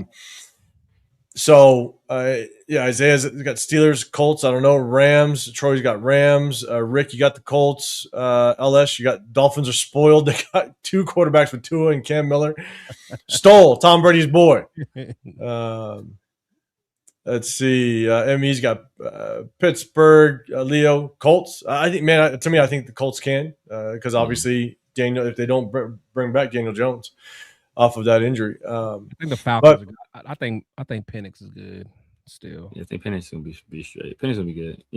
He got hurt, but I can see where that logic goes. Pittsburgh, again, Aaron Rodgers, You know, they have Will Howard. So again, it all depends. Does a coach come in there and like Will Howard? You just never know. And I think that there's also going to be, like, and I think Chris, you said it, like there's going to be head coaches that know that they have 3 years, maybe 4. Right. So they might wait for next year. Exactly. They're like, screw it, I don't need it this year. Exactly. I might even trade back. Yeah. I might even trade back, stockpile some picks, knowing that I have 3 years, like some good organizations like to do. Maybe not the Raiders, but they're going to get 3, possibly 4 years, and they might trade back and wait for next year because yes, the quarterback class next year is right now looks to be pretty damn good. So it'll be really interesting to see just kind of how it all plays out. But you might get some sleepers that come in here and try to get that number one. Now, to kind of go off of that, and then, all right, Money Chuck, now that Moore isn't entering what are the odds that you think the Jets trade up, especially when they have 3 picks in the next year's draft scale, 1 to 10?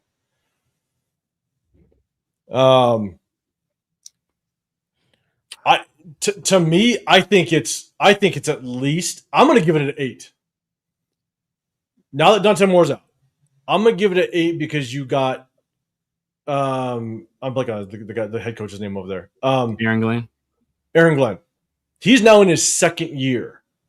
Yeah. If he's given 3 years to potentially make this work, maybe 4, depending on how the Jets work. And Jets are just, they're as bad as an organization as we have been in a long time. I don't know how long they're going to give them.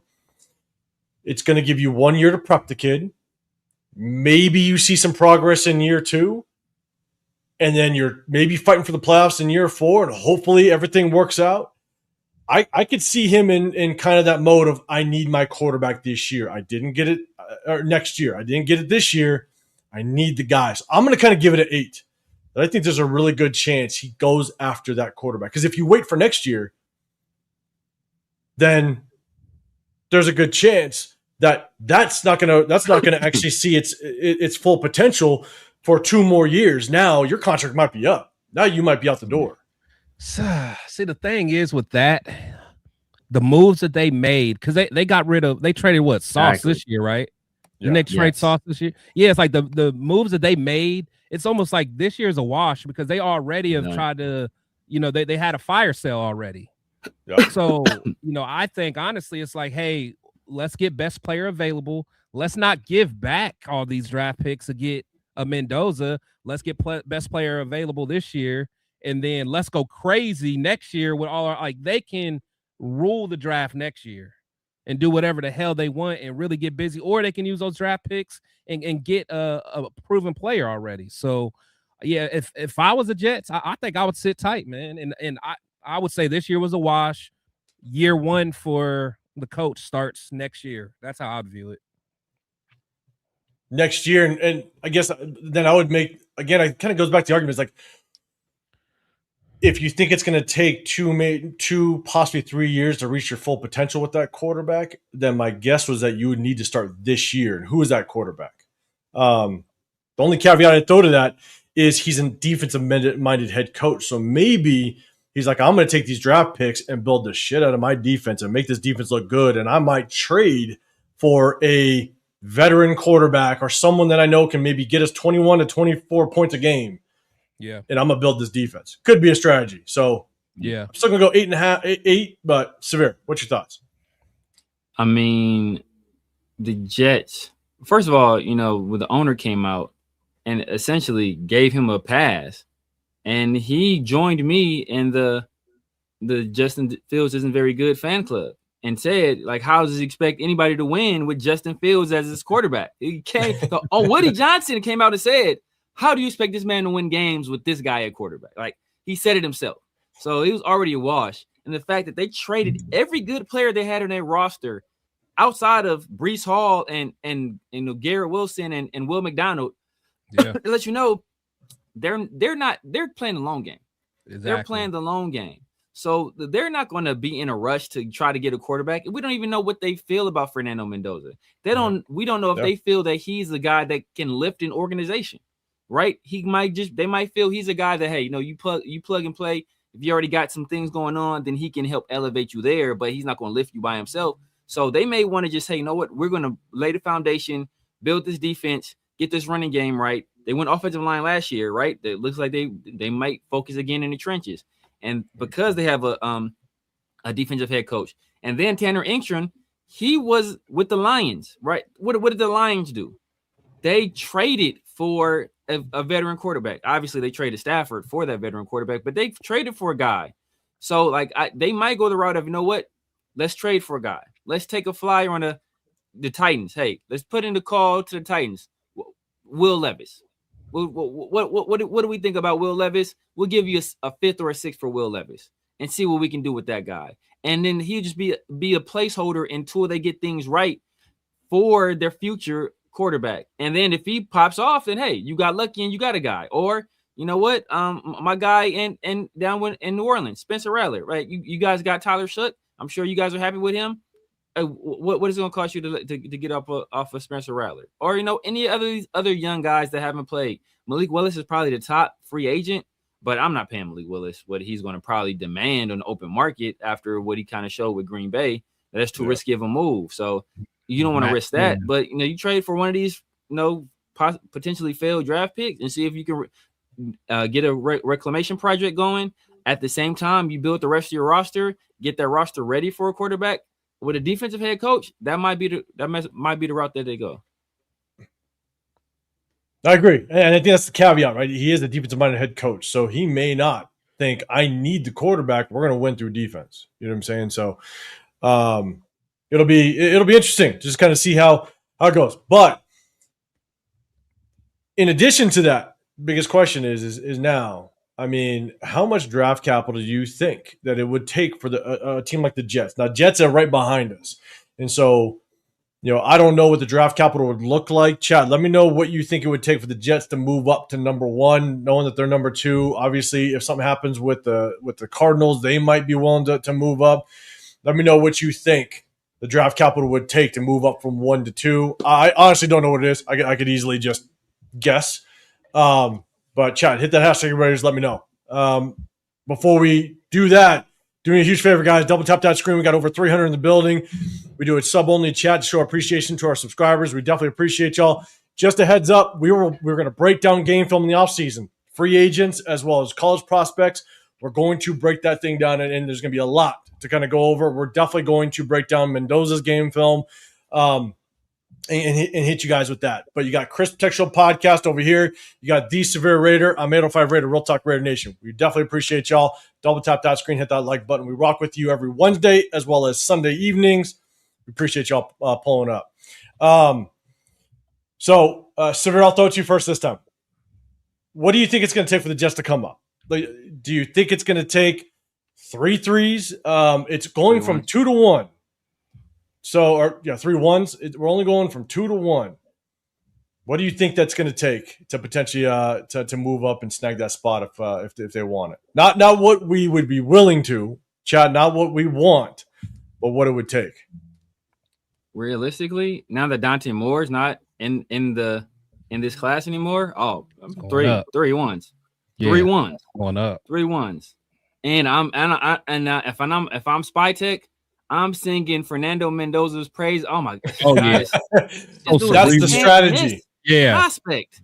That's the strategy. This is the guy. This is Joe Burrow. This is Joe Burrow again. Like this guy can't. He's like we're fortunate to be in position to select a quarterback. Like I'm playing it up. If you come over here, bro, you better not come empty-handed. You know, we leaving with something. We leaving with something, bro. I want 3 first, 3 of them things.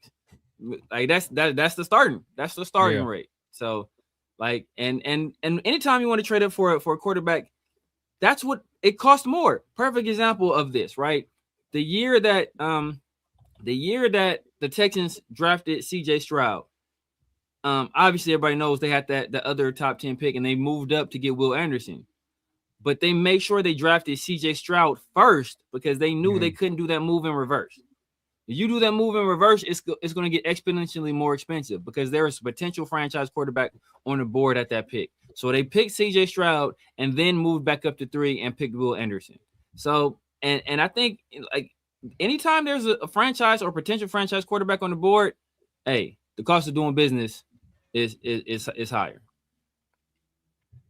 It is. And I know that there's a scale. And I'm not going to come on here and think I know what that scale is. I know that there's basically a point scale as it relates to just what every pick is worth. So I'm sure that's negotiated. I don't know how much that they have to actually stick to that scale or if that scale is more of just a guideline. I have no clue. Just a guideline. Because there's two scales. That's what I thought it was. Because there was one scale. I forgot who came up with that, what the original scale is.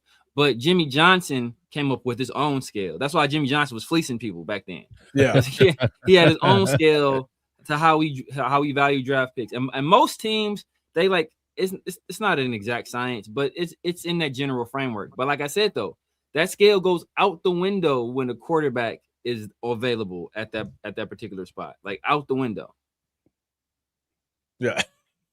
I'm not sure if Severe's IT guy could even rustle up a trade back that would satisfy me. Oh. I don't know. I heard Severe's IT guy is pretty goddamn good. He's had all season. Hey. He's gonna work some shit up. God, we've been working. We've been in the lab. We've been in the lab. What a rundown, man. Make sure you guys go hit up Rundown's channel as well, man. Go show some support over there, man. Rundown. They like to look at film too, so definitely go check them out as well. He is Jack Besh's biggest supporter, man. So shout Jack Besh's biggest supporter. We got to make sure Turf updates that rundown software, man. Yes, exactly. So, guys like that. Yeah, honestly, given the fact that Dante Moore's out of the picture and there's a lot of question marks on who is truly the number 2 quarterback moving forward. Obviously, Ty Simpson's name is out there, but it really just depends on how you value that quarterback or your evaluation of the quarterback. Because if Trinidad Chambliss is there, do you take a risk on him knowing that you could sit him for a full year and just really develop him? And so knowing that Dante Moore is out of the running, I'm with you. I think I'm not, unless the first phrase out of the GM's mouth is we're willing to give you 3 1s, I'm not even entertaining the phone call. I want 3 1s to start the conversation. So Chris, man, what's your thoughts? Yeah, no, for sure. Definitely 3 1s. And I even like what I'd even consider what Benjamin's talking about. He said Jets can give me 2 first-round picks and Garrett Wilson. I'd rock with that. I think I'd rock with that. Considering where the Jets are, you got a bona fide number 1 wide receiver that's still young. I mean, because honestly, that's what we need. Whoever our future quarterback is, give him more weapons. Imagine an offense where we can actually build a line, get Jeanty together. You got Brock Bowers. You got a Garrett Wilson. Now bring a young quarterback in there. Now he can rock out. Because Jeanty will be better.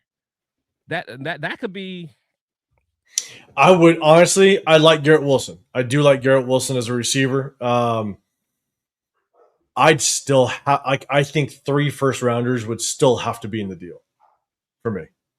Oh, but Garrett Wilson's a for sure.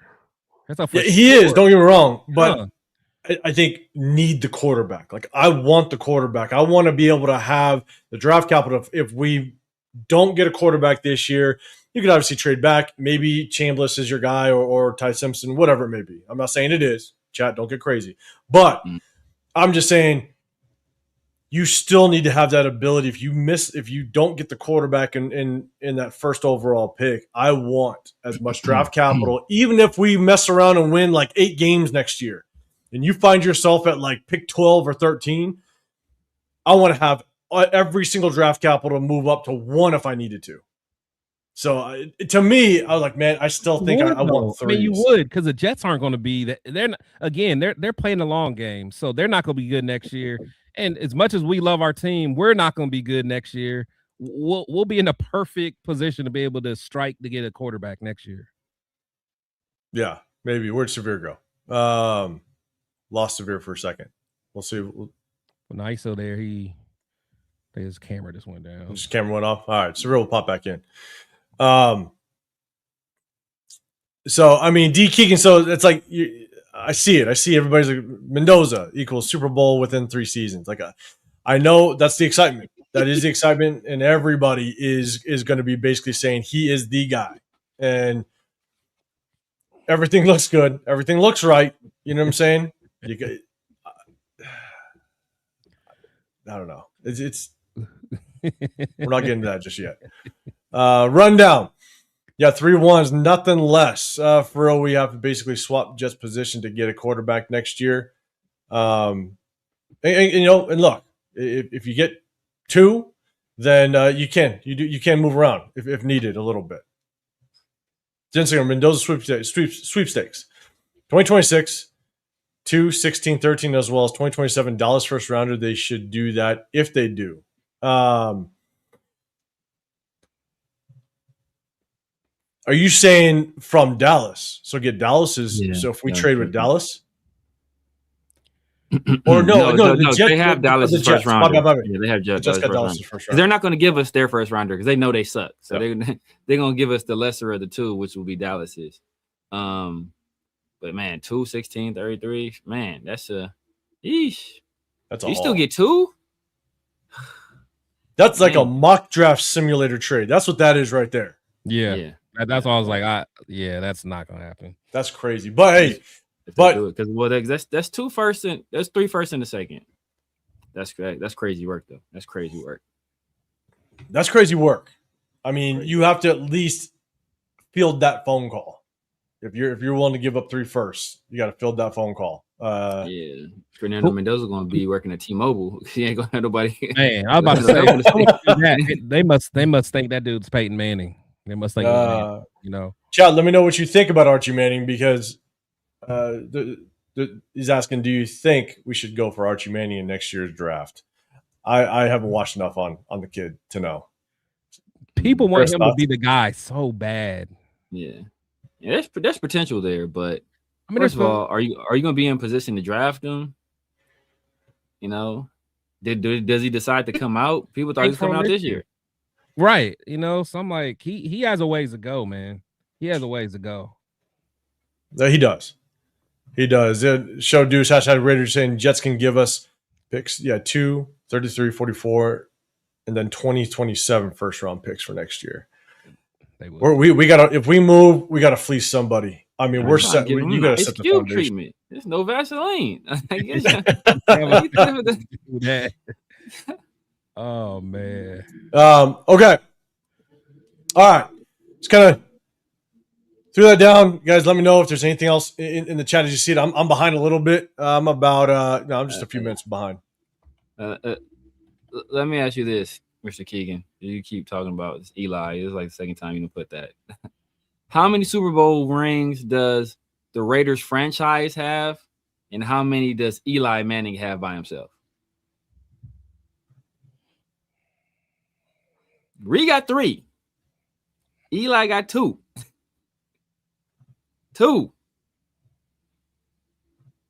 Hey, if we get an Eli Manning over here, I'm good. I'm good. Give me 2 rings, bro. I'm straight with that.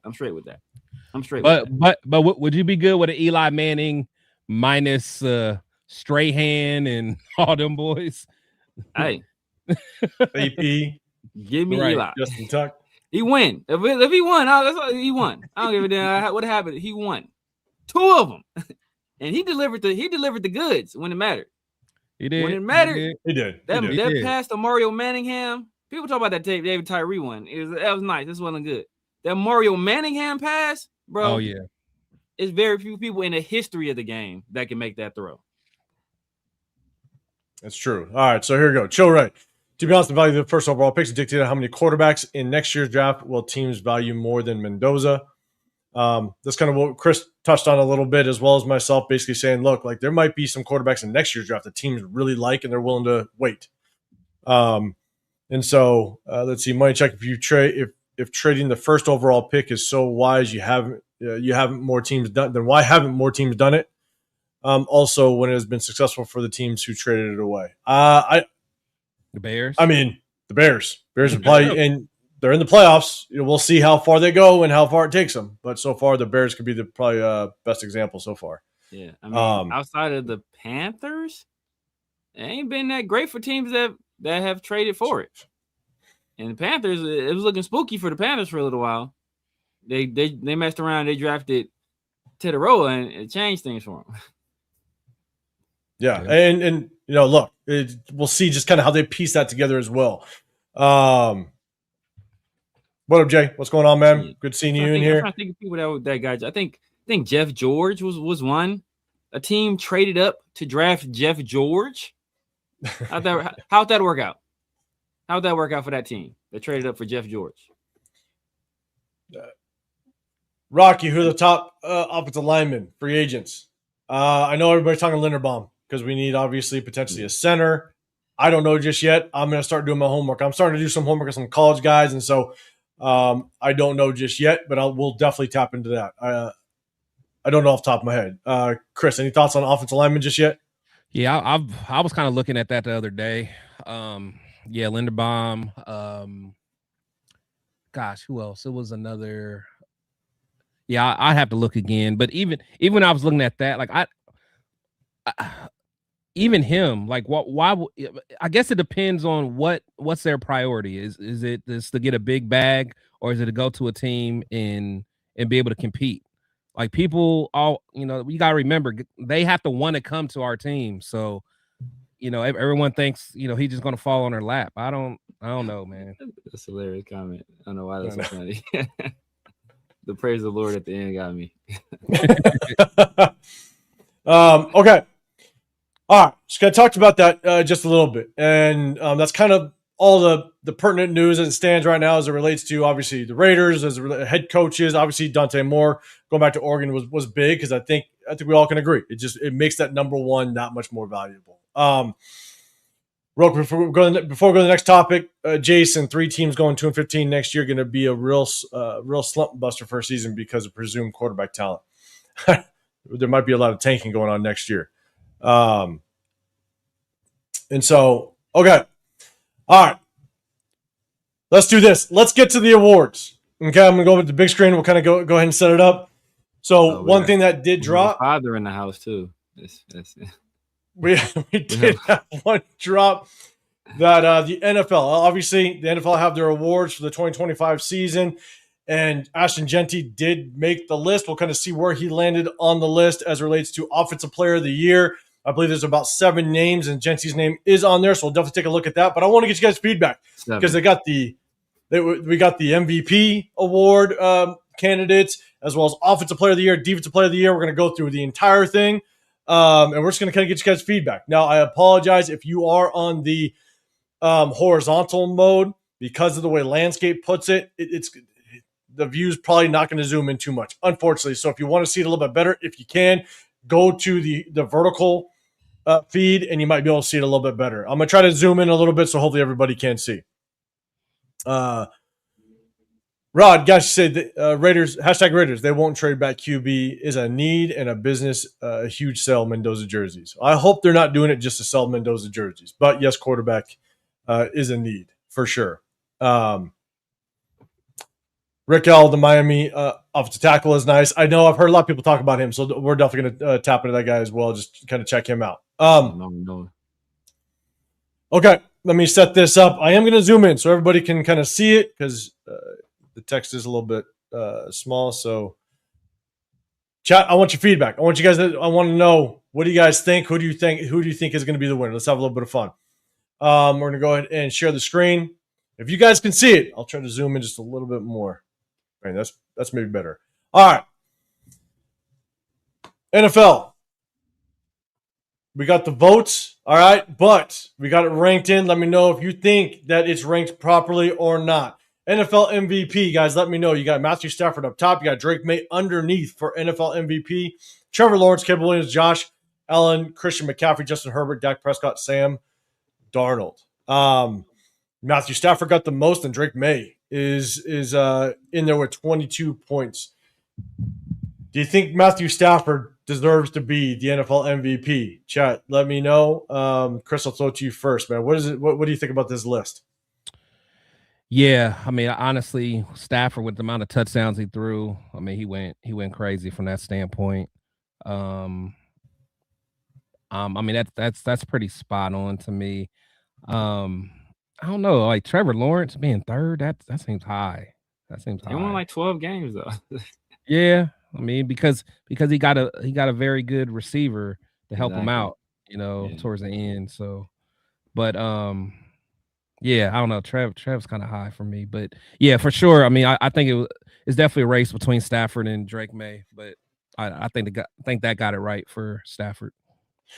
Well, one thing I'm going to ask, because you got people, Dre, you're saying Drake May, Dan, Drake May, Dixon, you got Stafford for sure. You're all about it. I'd be really curious just what Jonathan Like on his last name over Taylor. with the Colts. Taylor. Jonathan Taylor. Yeah, man. They did my boy wrong, man. Yeah, 'cause he was started up off there. killing it. Yeah, man. But what your quarterback goes down, you're just not as well rounded as you can be. Obviously, you saw the struggles that they had a little bit. Now that 49er game, that first Phillip Rivers game, everything was kind of, it was still clicking a little bit and they were moving the football. But after that, with Phillip Rivers and stuff, once you become kind of one-dimensional, it's really tough. And so it would have been really interesting to see what Jonathan Taylor was able to do. Almost, it could have been another Saquon Barkley type of season, unfortunately, which is tough. It's sad not to see him on this list. I know. Severe thoughts on the list? Yeah, man. Lifetime Achievement Award goes to Matthew Stafford. He ain't. I don't think he's even been I don't think he has a top 3 finish as an MVP. So, for what that team did this year, and they were cheating. I won't say cheating, but they were spamming. They were making sure they inflated Matthew Stafford's numbers because I want to know how many touchdown passes for less than 5 yards Devontae has this year.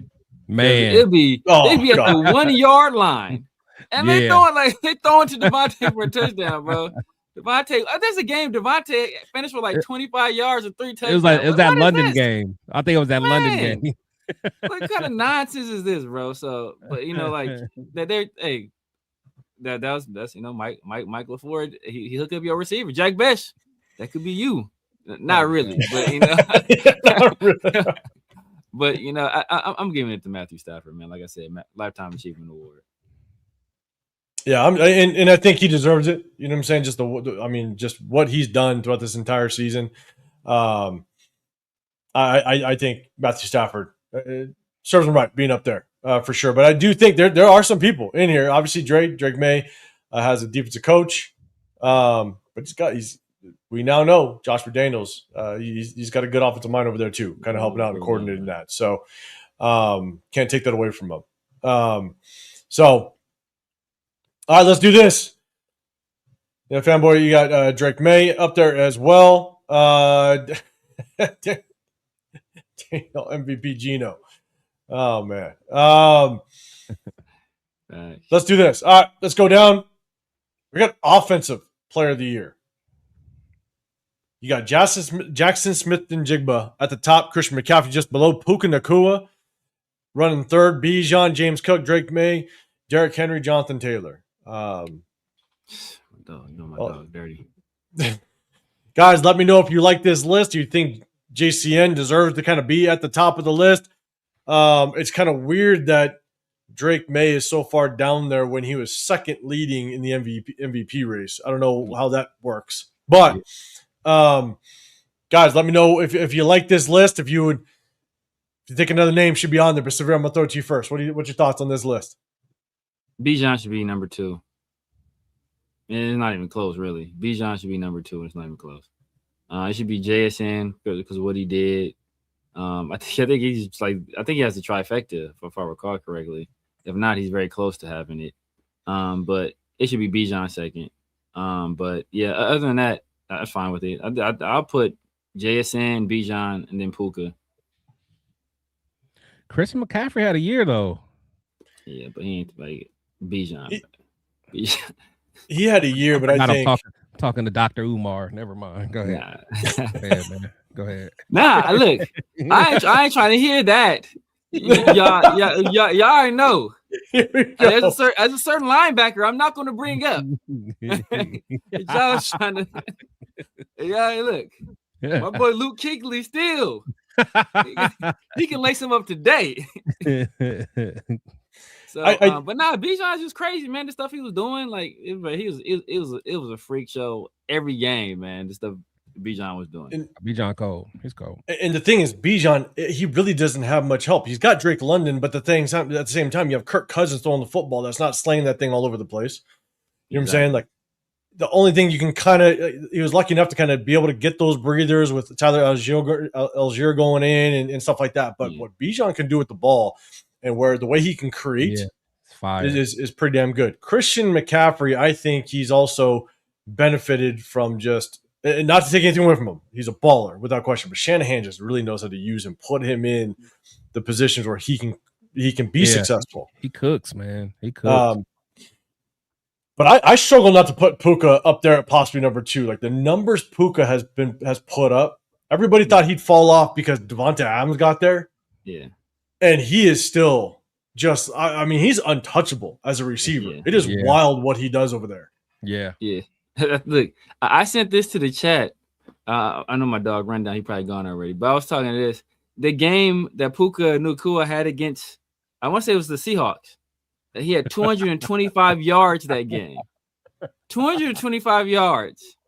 You know how many yards Jack Besh has for the season?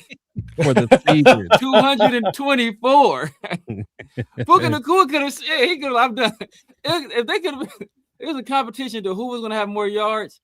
Puka Nacua could have had that one game and be like, you know what? I'm a rest. I'm good. And he would have still won that competition. That's how crazy he is. Yeah, and Isaiah, you're saying CMC just got that check down catches, man. Had him in fantasy football. I did too. He actually won me my fantasy football. Him and Puka Nacua, I had them both, which helped me out. But yeah, I think Shanahan does a really good job of just putting him in position to just find success, where Bijan has to do a lot himself. And so I put him up there, but man, not putting Puka. I would, in my opinion, I'd put Puka at number 2. That's where I'd put him. Chris, what's your thoughts on the list as a whole? I'm not mad at McCaffrey being 2, but yeah, it's tough, man. It's kind of like what do you value the most? Yeah, Puka, like you said, Puka was damn near unguardable. I mean, you just and you could tell like half the time Stafford, he didn't care if he was double teamed or whatever. He just still threw it. Yeah, like he wasn't like schemed open. He won his one-on-ones all game long, which was crazy. And I feel like, and didn't he miss some time too? Didn't he get hurt? He got hurt one game. It was only one game, but it was I think it was halfway through the game, so it wasn't too bad. Okay. So but yeah, I'm not mad at that list, but I could see the argument for wanting to move some of the other guys up. And it sucks for Jonathan Taylor because he started the season off so cold. Like I thought it was going to be another one of them seasons, man. Like you said, like a Saquon type season, but then he kind of fell off. And even Derrick Henry had his times, but them fumbling issues. But yeah, I'm not mad. I'm not mad with that. I can see that. But if you did move Puka up, I wouldn't be mad. If you move Bijan up, I wouldn't be mad. But me personally, I'd probably keep McCaffrey second, just because that 1,000 yards running and pat. I mean, he's just a true weapon. Yeah, and Raider Nation 510. You think you're talking about Travion Henderson? Don't worry, he's on another list. We're gonna get down to that other list. Don't you worry. You're gonna see that name pop up. Spoiler alert. Guess who? we're gonna get there. Don't worry. Let's see. Okay, let's do this. The only name that I think, it's not that I'd move him around on this list, but I think what James Cook has done for that Bills offense is pretty damn impressive, because there's no other weapons over there for the most part. I mean, Josh Allen can run, but it's Josh Allen and James Cook. Yeah. You know what I'm saying? There's no real other offensive weapons over there. And so what James Cook has been able to do. I don't think they but Kincaid and Knox, yeah. But cool. Like I think James Cook and maybe Bijan are in the same situation, to where it's like you're kind of the whole team for the most part. Yeah. But I'm not saying I'm moving him. I just put James Cook in a situation where you got to worry about other players for the most part. He might be even more deadlier. SoCal, the Bijan cutbacks are nasty. They're nasty, bro. Insane. Yeah. And he averaged like 5 yards a carry. Yeah. Yeah. What up, my two? What's going on, man? Okay. All right, let's scroll on down. We got offensive player. Let's go defensive player. I think I don't know if this is much of an argument. So, chat, let me know if you like the list, if you move this list around. Chris, I'll throw it to you first. You got Myles Garrett up top, Will Anderson, Nick Bonito, Brian Burns, Danielle Hunter, which, man, like I think Brian Burns just kind of had a sleepy good year. Like, he was balling. He was balling, but just nobody really talked about it a lot. Yeah. Danielle Hunter, Carson Schlesinger made the list. Micah Parsons. Damn, Carson Schlesinger made the list. That's crazy. We are gonna review at a later date. Maybe it'll be a Wednesday show. Tapping for that one. We're gonna talk about the rookies that did well this year. We're gonna have fun with that one. So, Chris, man, what's your thoughts on the list? Chat, let me know as well. Do you agree or disagree? Would you move guys around? Let me know. Chris, what's your thoughts? Yeah, no, I mean the top two for sure. Honestly, Brian Burns was playing out of his mind, honestly. So if you moved him up to 3, I wouldn't be mad. But Nick Benito, I mean that whole offense, that whole defense is crazy. Yeah, they just go crazy. But no, I'm good there. Myles Garrett, I mean the season he had this year, the impact he did with the amount of snaps that he did it, and the amount of double, triple team. I mean, triple teams. Yeah, like it was just unreal. Like that season, honestly, he's gonna have to be in the conversation of the GOAT as the defensive end. He's gonna have to, man, because he ain't done. He's not done. Exactly. He's not done. And like who would you guys put as like LT or LT was you talking about just edge? You talking about edge? Yeah. White. I guess White would be it. Yeah. Bruce Smith. Bruce Smith got the record. Yeah, but it's like, but to me, Miles he's more dominant than them. Oh yeah. Cause it's like it's different. I mean, Reggie was my dog. That was my dog, man. Reggie was crazy though. Yeah. Now Reggie though, just as an overall defensive player, it's LT and then like Reggie right there. Those are the two guys. It's like separated by like the fingernails width. Yeah. Because remember, think about where the Eagles were when Reggie White was there. They were a competitive team. And as soon as he leaves, they fall off. But think about where Green Bay was before Reggie White got there. Yeah. As soon as he gets there, they win the Super Bowls. Yeah, they win the Super Bowls with the welfare thief. Like instantly. The welfare thief. Yeah. And shout to our chat real quick, because even when we bring up just defense, the name Tyree is never safe. Tyree's never goddamn safe with our chat, man. Shout to our chat. Unblocked Tyree needs to be up there. Yeah, I was about to say. Exactly. It has to be in parentheses. Tyree is crazy. Unblocked Tyree is a highlight reel, man. That's like the Hoodie Mello in the 2K game. He's like an unlocked player, man. Yeah, exactly. Oh man. Benjamin saying DeMarcus Ware. He's a bad man. He's a bad man. I forgot to mention it. I didn't get a chance to mention it. What game was it when it was an offensive the offensive lineman hurdled somebody when he got the ball? That reminded me of that was something that Thayer Mumford would have loved. I forgot what game was that. Was the Chiefs for us? No, of course it was for us. But I want to say it was they did a whole bunch of laterals at the end, and I just remember the big offensive lineman got the ball at the end and he hurdled someone. And I'm like, man, Thayer Mumford, sweet feet would have been in heaven. I mean, that big ass lineman hurdled. Remember that? I know somebody in the chat remember that. Oh, I don't remember. I don't remember that. I remember the last carry we was watching. I know Thayer Mumford was watching that with envy. Big man fumbled though. He was toting that thing. He fumbled it. He was toting that thing though. He was toting that thing. That was all right, big dog. I see you. But it was something else, man. It was maybe it was in the college game. But it was a whole bunch of laterals like at the end of the game. Yeah, it was the Ole Miss against Miami. Yeah, maybe it was that game. And that lineman at the end, he was big tackle, he had the ball, and he just hurdled someone. I'm like, damn. It was fun. It just made me think of Thayer Mumford. Shout out to my two throwing a super chat out to I don't know whose channel. I don't know either. Probably don't know. But to my guy, my two. Yeah, appreciate you, big dog. And Jonathan Studios LT changed the game, put respect to the game. Yeah, 100%. All these left tackles getting paid because of LT. Yeah. Ironically. He's never safe. Let's see. Rocky saying Max Crosby not being on this list is concerning. Yeah, he only missed 2 games, and so he's not even in the running. Yeah. It's like. Yeah, but like, I mean, look. It opens the conversation. But yeah, look, y'all want some extra picks? Opens that conversation, but hey, we'll have that conversation a later at day. The Copacabana. Unless I got robbed on Bowers last season at 13 plus 1,300. If they get me again, Henderson at 1,700. So 1,700 rookie. I think you have it. Jaden Daniels clearly, but I understand your feeling. But no, it was clearly Jaden Daniels last year. But I think you have 1,700 for Trevin Henderson to be was it offensive? Got it.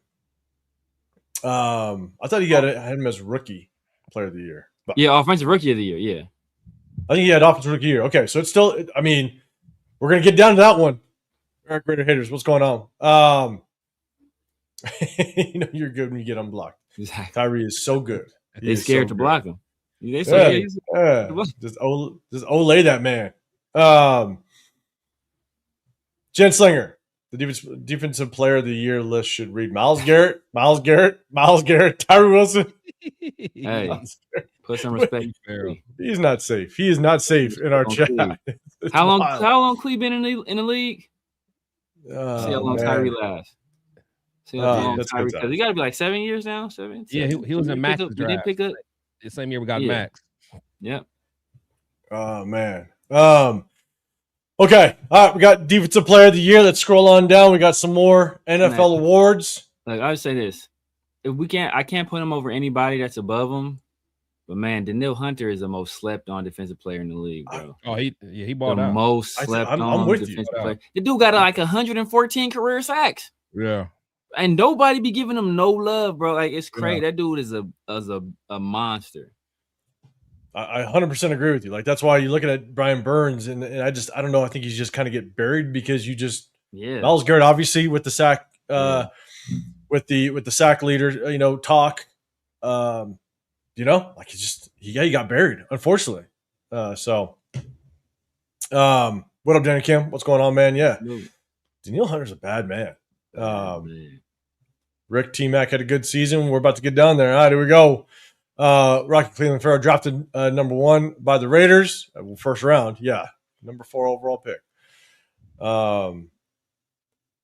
LS, we see what Jaden did fairly often. Bowers broke a record that was older than me with burger flippers at quarterback.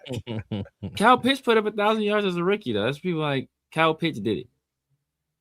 At tight end, too.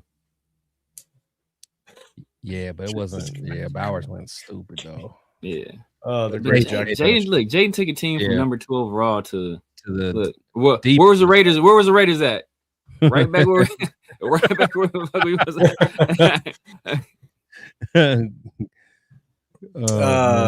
He didn't break any records. You're right. He did not break any records. We put up 1,000 yards. Jaden broke all kind of records too. So all right, let's go. Offensive Rookie of the Year. Guys, let me know if you agree or disagree on the list. You got T-Mac up top. You got Tyler Shook just below. Travion Henderson, Harold Fannin Jr., Jackson Dargan, Mika Buka, Cam Ward, Ashton Jeanty. Made it with 1 fifth place vote, it looks like, and then Gray Zabel. So, guys, let me know if you agree or disagree with the list. We're going to talk about this one because there's a lot of people, and we're going to talk about the Defensive Rookie of the Year as well, that list coming up. And let me know your thoughts, chat. Let me know if you agree with the list or if you would shuffle some guys around. Severe, I'm going to throw it to you first this time. Which thoughts of the list? Man, I love what Tyler Shook did, but the sample size, I don't think it was enough for you to say Rookie of the Year. But when he played, though, he was clearly – I want to say clearly, though, because he was the best rookie quarterback. Him and Dart were the best guys. But Dart, if Dart wouldn't have got hurt. Exactly. If Dart wouldn't have got hurt, I think Dart probably runs away with this. Yeah. Teteroy, everybody knows Teteroy is my guy, at wide receiver this past season. Nobody wanted to draft him 6th overall. They let some catfishing ass like video, like secretly recorded video, try to like come the hell on, bro. When he was a freshman, he doesn't love football. Look at him. He said he says he doesn't like homework. He must be stupid. Like no, who likes homework?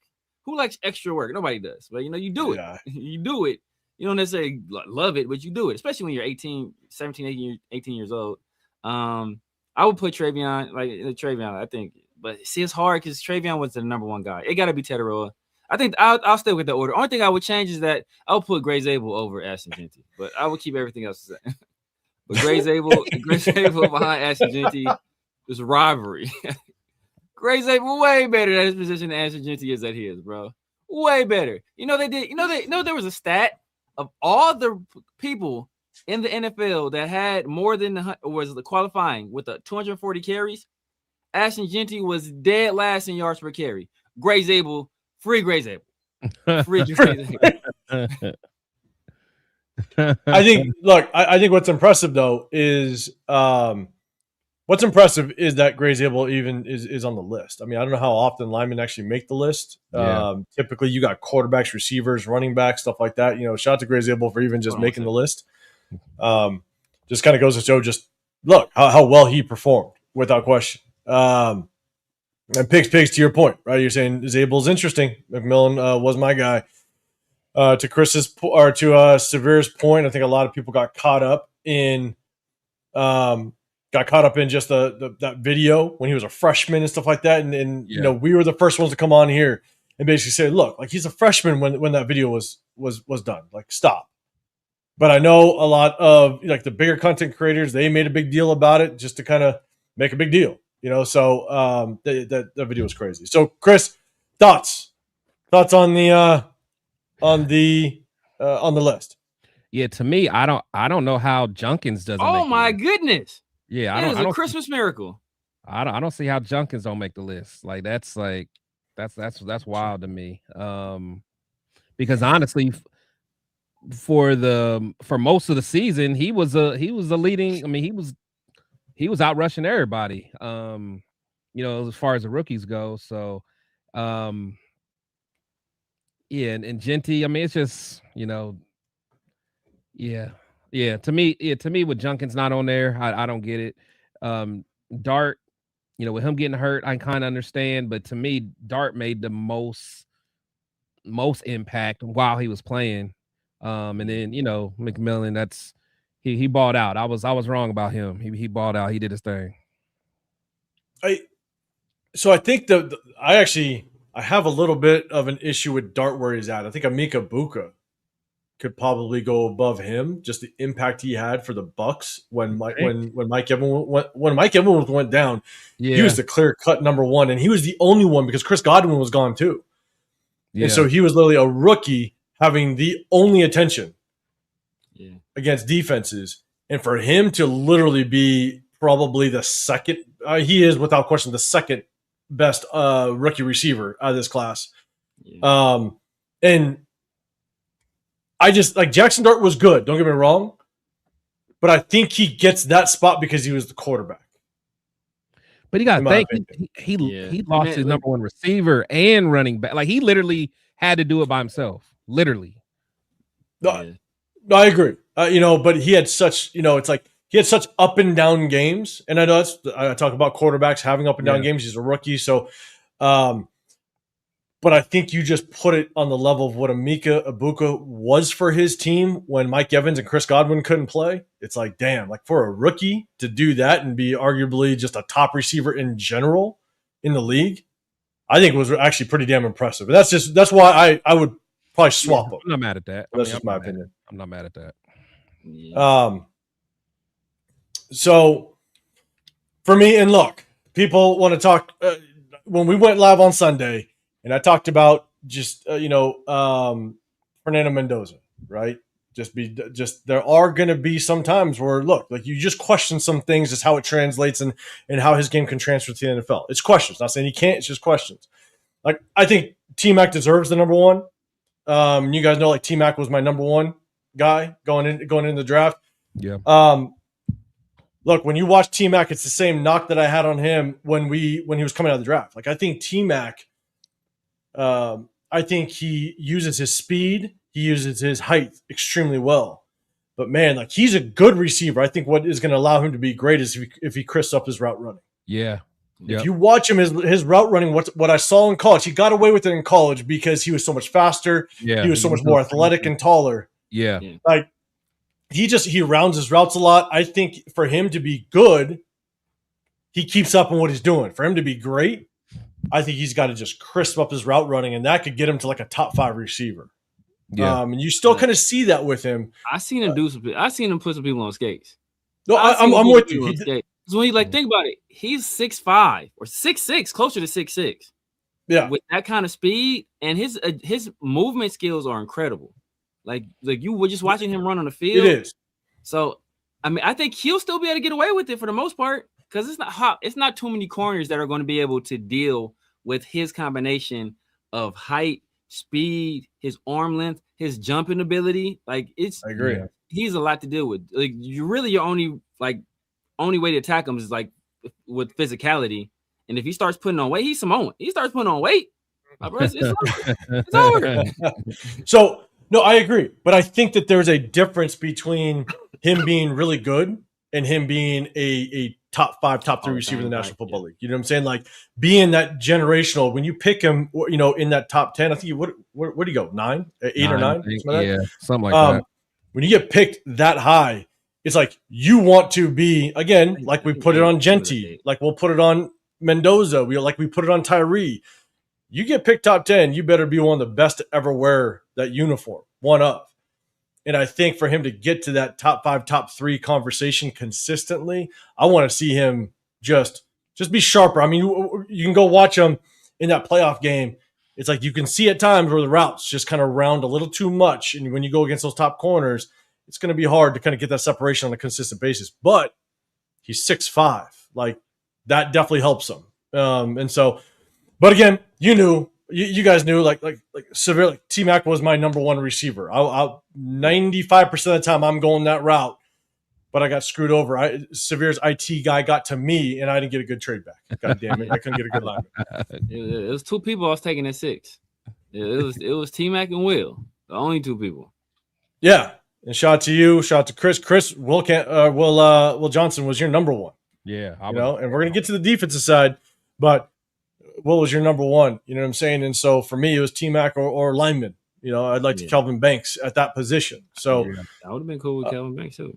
Yeah. So let's see. Eddie in the building, you're saying McMillan had a great year for sure with an average quarterback. And I think that actually makes it even more impressive. That's one thing that I forgot to mention. Like, you got Bryce Young. Imagine T-Mac with a top 5 quarterback. Yeah. Like he could be nasty. Imagine how many touchdowns he'd have if he had Mike LaFleur calling plays for him, like throwing 1-yard touchdown passes. Like Kubiak.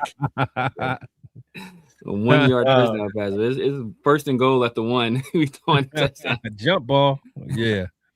LS Mika Buka probably would have won it if he didn't get hurt. I know he did get hurt, you know, and look, he was pressing T-Mac for sure. He was cooking. For that number 1 spot. So yeah, you cannot take anything away from Emeka Buka. Dre Dart had a competent offensive coordinator. Yeah.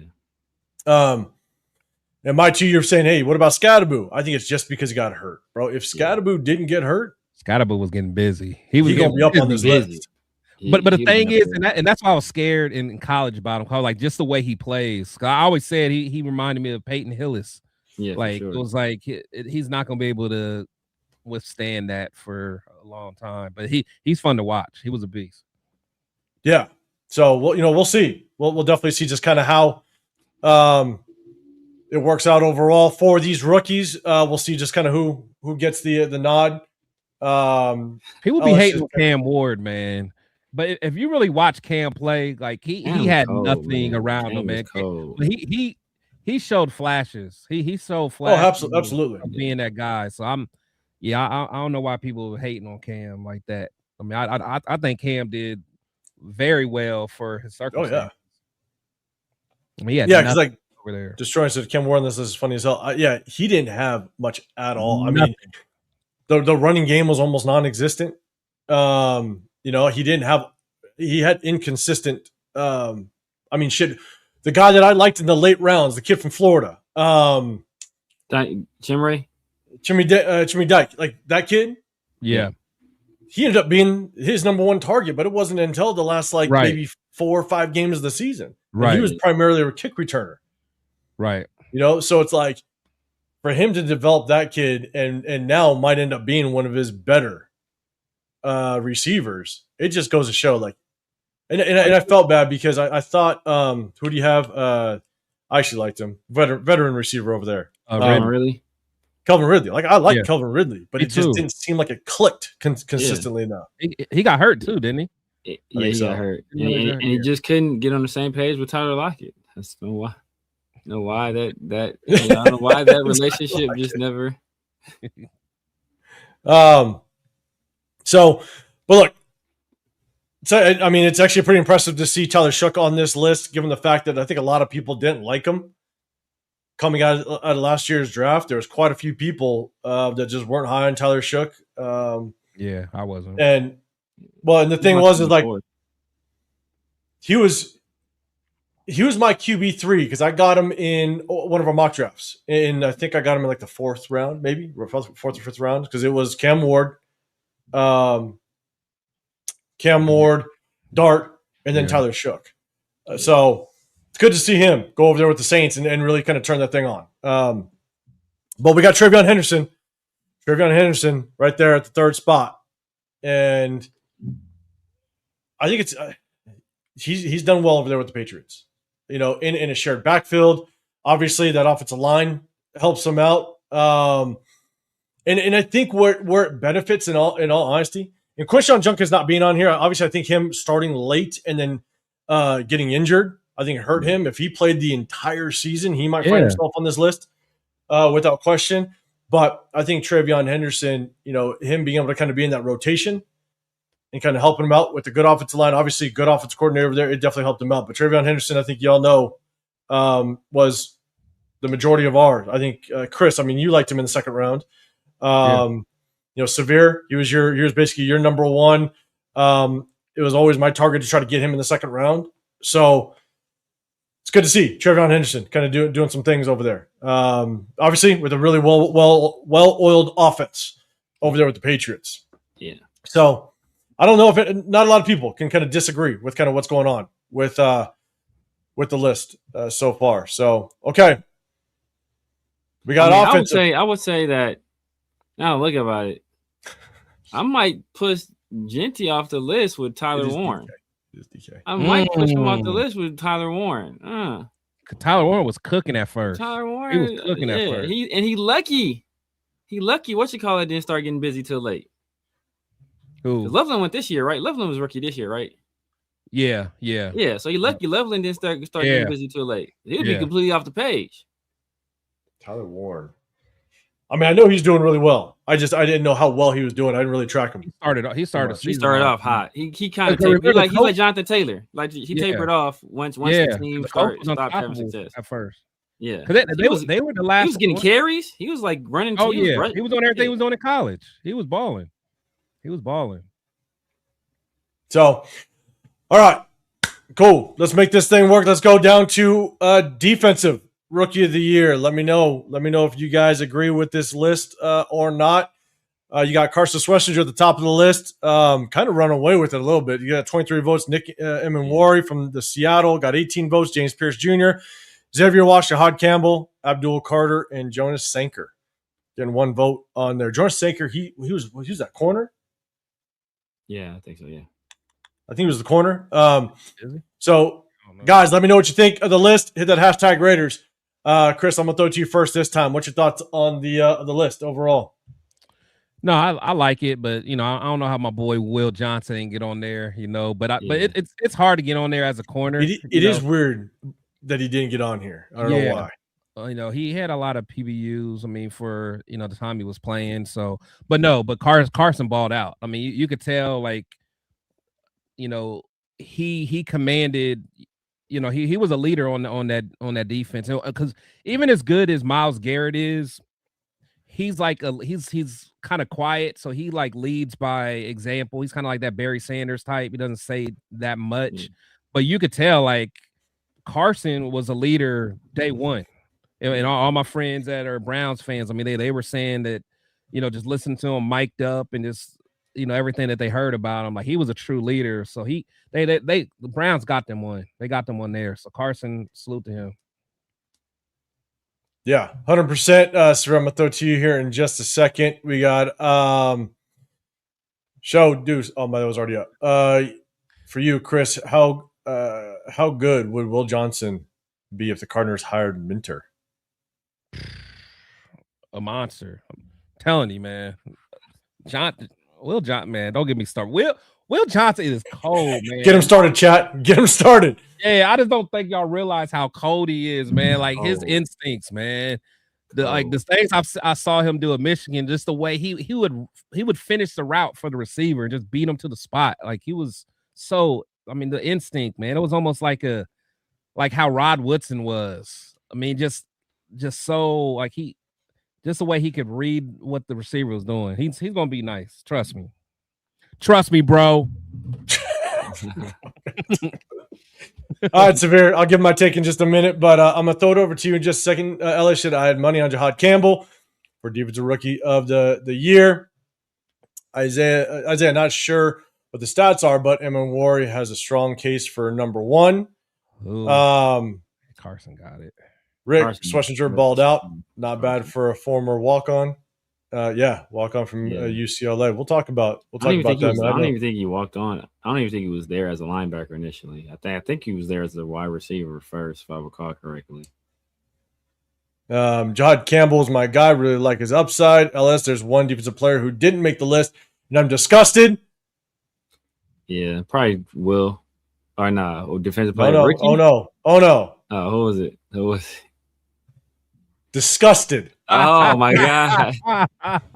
Hey, Jacob Parrish was balling. He was balling. I can't even hate him. He was balling. I can't even hate him. Up and stout too. Up and stout. They both did their thing in the. Yeah. Don't worry. I'm sure that name will come up often during mock draft season. Bowman bought out too though for the Falcons. Damn it. Yeah.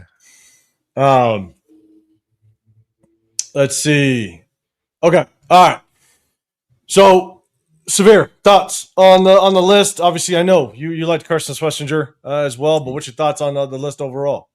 I think Carson Schlesinger clear number one. I would actually put James Pierce ahead of Nick OROY, to be honest with you. To double-digit sacks. Yeah, he was cooking. He was cooking, and his pressure, like double-digit sacks, but his pressure rate, I'm sure, was much higher than that. He was wreaking havoc for the Falcons. So. I think that's a guy. Other than that, I think I would keep the list basically the same. I will keep the list basically the same. Other than that, I'm glad I'm seeing Xavier Watts up there. He's a dog. Abdul Carter, he kind of started slow. He got cooking late, and so I think he's gonna be a problem. But yeah, I would. Only thing I would switch, I would put Nick OROY 3. I would put James Pierce 2. Okay. All right. Let's see. Let's go. Yeah, he had a good year. Well, we're going to talk more about it. We will talk more about it. Money check. Jeanty Award is staying healthy with the amount of hits he took. I agree with that. You know, we're lucky that he was able to get through the season as healthy as he did. I will agree with that. Yeah, lucky is the word. Good for it. But pigs. Will Johnson has game sense. Facts. He does. He's got instincts. He's got very good instincts. That's the one thing that when you watched his game film, and I think that was one of the biggest knocks is people were wondering, is he good in man coverage, right? And he kind of he knocked those down a little bit, but his instincts, it's crazy. In reaction time and zone was nasty. Yeah, it was nasty. He taking stuff to the crib.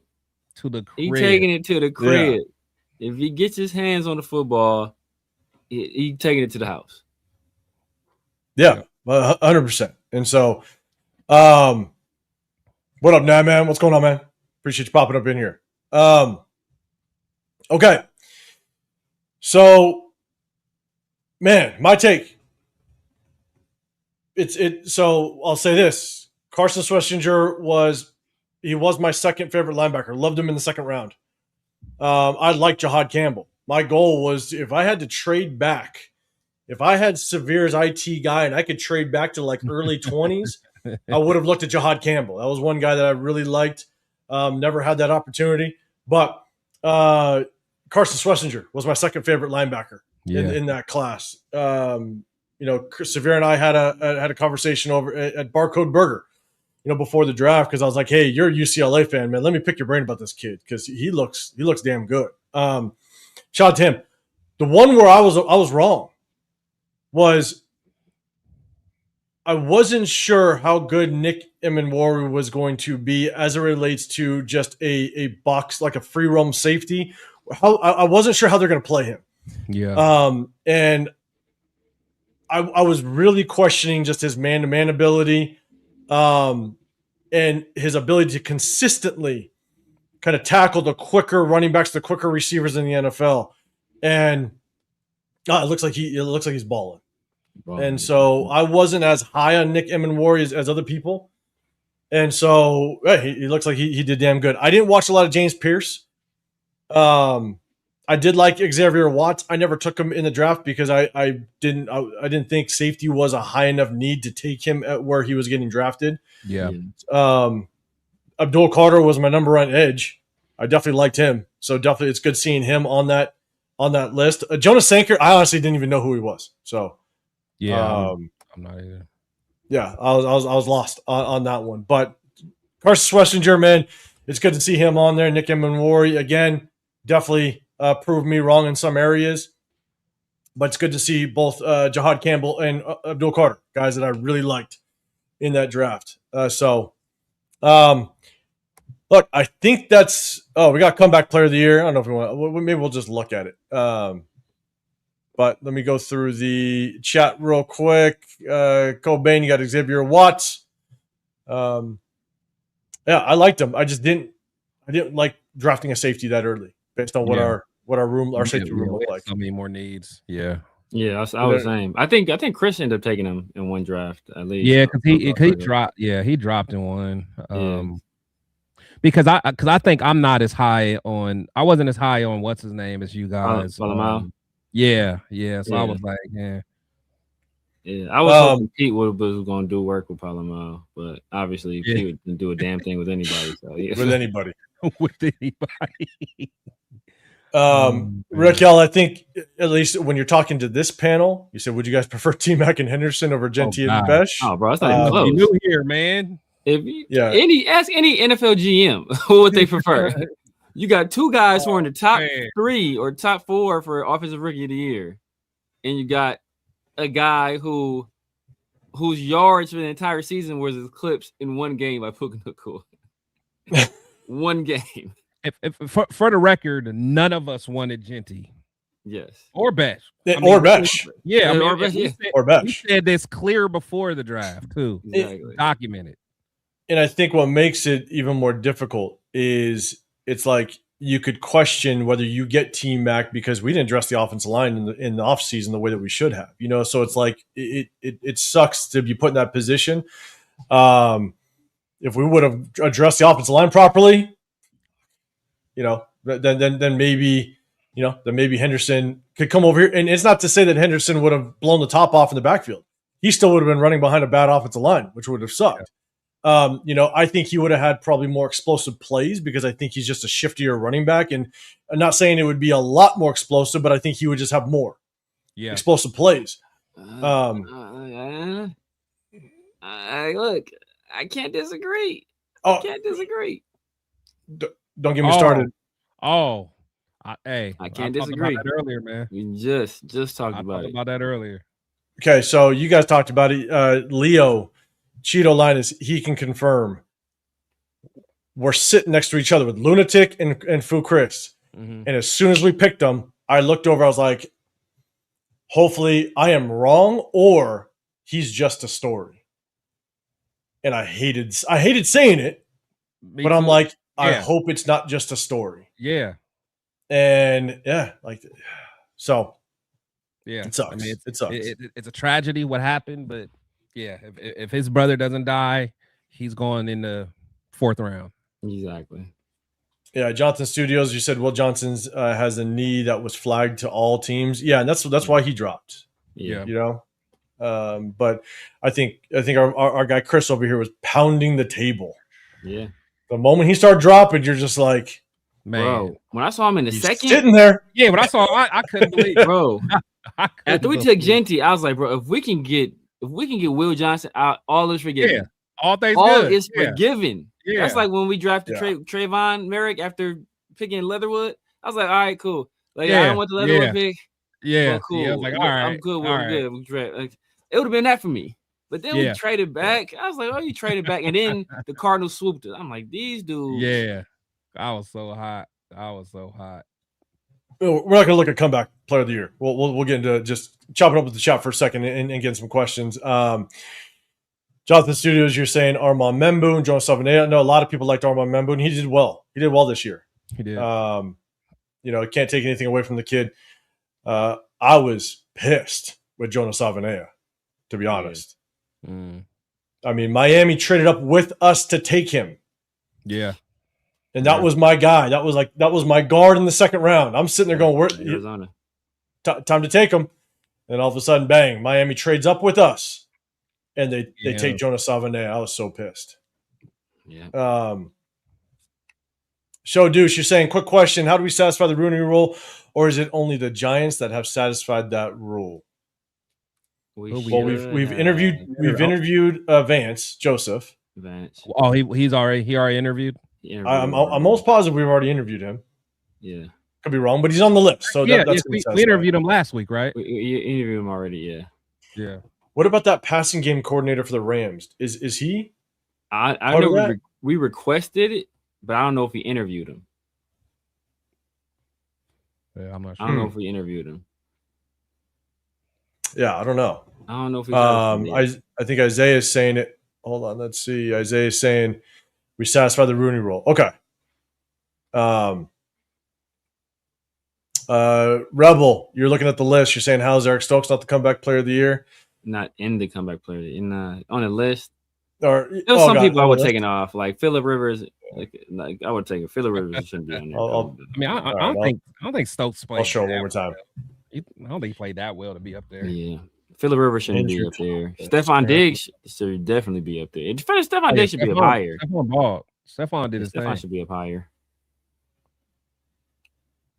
I'm trying to think. I just think like it's like Chris, what you're saying about like cornerbacks, right? Because Will Johnson didn't make the list for Defensive Player of the Year. Like cornerbacks, it's so hard because we see it and go, okay, he had a good year, but when we only see it because the lack of potential, involvement he had because teams would rather pick on Kai Blue Kelly. You know what I'm saying? And so I think it's hard as a corner to make this list. So maybe that's why he's not on it. But one thing that has to be mentioned: passing on Willie Lamp. Craziness. Asinine. Craziness. Asinine. God damn it. And you know what it was? It was a conglomerate conspiring against him. It was a conglomerate conspiring against him. That's what it was. Oh, man. Oh, really? God. I'm going to keep my eye on him, man. I'm telling you, man. We have to. He was the Eagles, right? He was the Eagles? Yeah. He went from Rams to Eagles. Rams to Eagles, man. What do those franchises have in common? Exactly. Right. Exactly. Oh, right. God. And the Eagles did some underhanded stuff to snatch him. And the Rams were hot. They were pissed off about getting swooped for an undrafted. Bro, come on, dog. Yeah. They tried to tuck him away. Oh man. And Show Ray, I just have just one response to this. Like I agree, right? That's the hard part about understanding how you evaluate players in the NFL at times, because a lot has to do with where they go and the support they have, right? T-Mac coming over here may not have looked as good at all with Geno Smith throwing the football, right? Trayvon Henderson, maybe not. He wouldn't have looked as good here than he did at the Patriots. But the thing is that it may have made our evaluation look bad. That's the hard part, right? Because as much Trayvon Henderson, again, I believe would have had more explosive plays. Just how much more, and would it justify maybe where you picked him? Who knows? That's the hard part. He would have got more carries here too, though. That's the thing. He didn't get so. The main thing I would have worried about him was would he have gotten hurt? That's what I would worry about. Right, with our offensive line for sure. But the reason why I think he would have been more productive is because you would not have used him the same way as Jeanty. You would have got him out in space so much. Oh, yeah. You know what I'm saying? Like you would have used him so differently because he's not that just between the tackles, runner. And so I think he would have had more success. Again, I'm not saying a lot more, but just more success because we would have used him completely differently, and he's a much better runner in open space. Yeah, fact. So I think that's why he would have been he would have had more explosive plays than. Oh, that's a good one.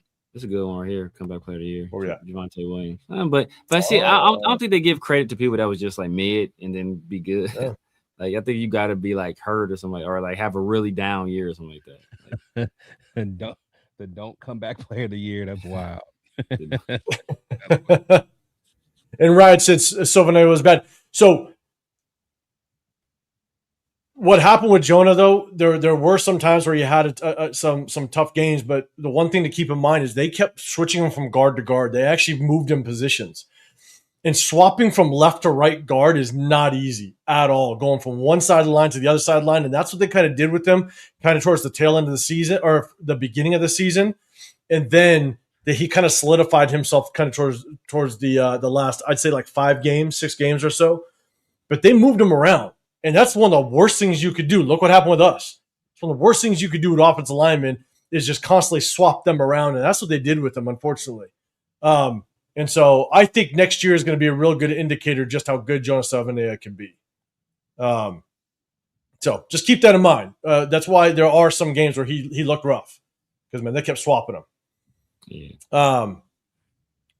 And so let's see. Nabman Panthers love Travion Merrick. Yes, they do. The question is would you pay that much money for him? And I think that's the argument, unfortunately. Yeah, he just costs too much. I mean, you know, and you had other free agents you probably would have run to prioritize that I wish we would have kept back, held on to outside of Morrig. So, all right. So look, that kind of sums up. That's kind of what we wanted to go through the entire show, man. We appreciate everybody rocking with us. And so at the end of the day, we kind of went through the updated head coaching news. We talked about Dante Moore. We talked about the NFL awards.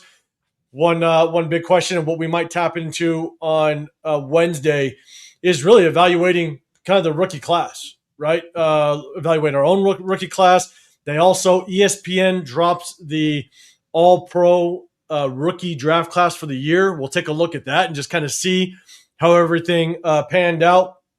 Obviously, I think there's some names that we really liked on that list, so we'll take a look at that. But we are going to very soon start jumping in to the college prospects as well as the free agent prospects, and we're gonna have a little bit of fun doing that. So before we get out of here, man, definitely double tap that screen. But let me say what's up to my guys. Let my guys let them know what they got going on. So Chris, I think you're still doing your show with Dub, man. You guys dropped one last weekend, man.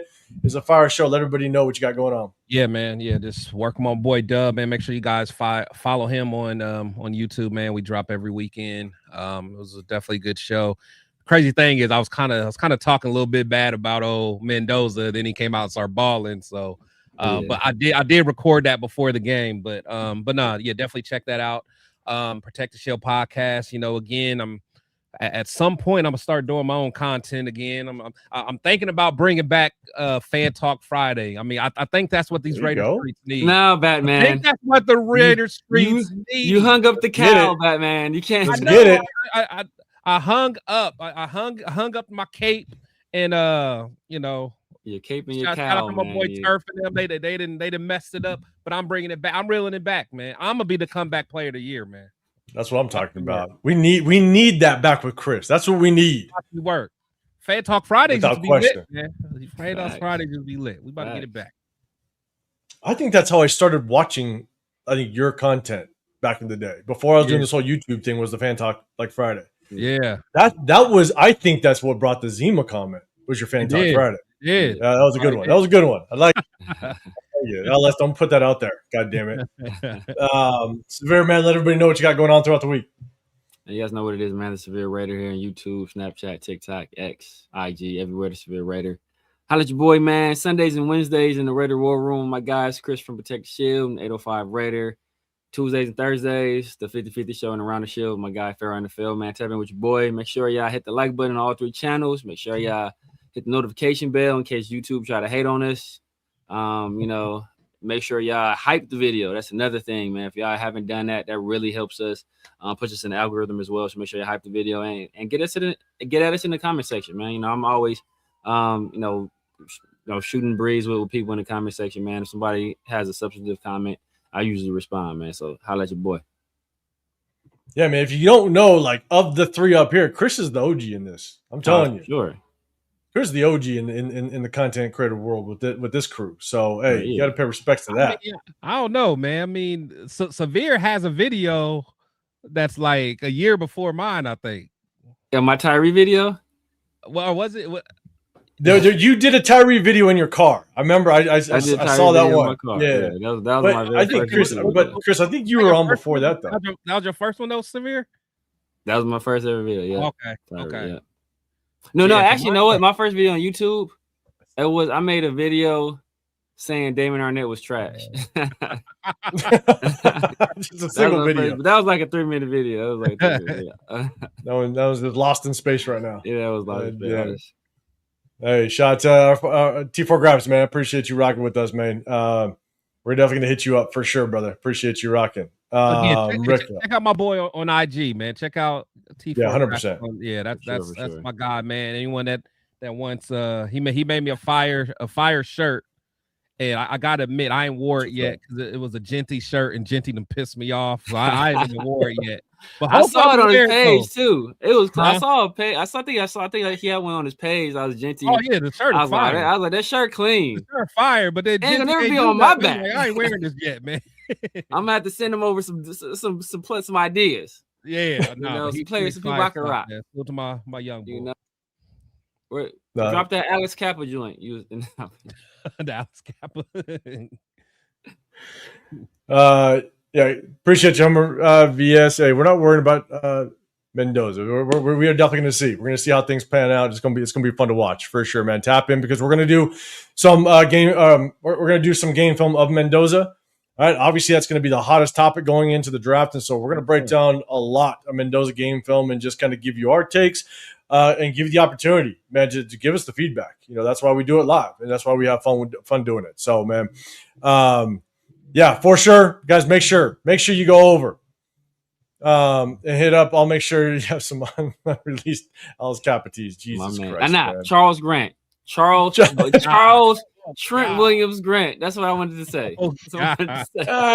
Yeah, okay. All right. We can take this off now. Jesus Christ. What up, Martinez? We're just getting out of here, but man, I appreciate you popping up in here real quick. But guys, hey, if y'all don't know, I'm 805 Raider. Real Talk Raider Nation. Appreciate you rocking. I rock out with my guys Raider War Room. We go Tuesday or Wednesdays, as well as Sundays.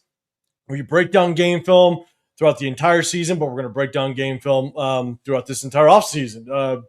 College prospects as well as free agents. So tap in with that. Again, gives you the opportunity to give us your feedback on what we're kind of showing on the screen. So we appreciate y'all, man. Hey, make sure you guys double tap that screen.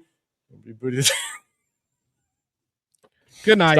Stop it. We're getting out of here. I can't. Hey, remember, if you're in horizontal, the image stays up. Rock with us because we're going to shut this thing down. We appreciate y'all. We're going to get out of here. Have a great – hey, we appreciate all the super chats, the subscribers, the members, everybody. We appreciate y'all. Tap it with us. We'll see y'all on Sunday. We're out of here. I'm Freak Black.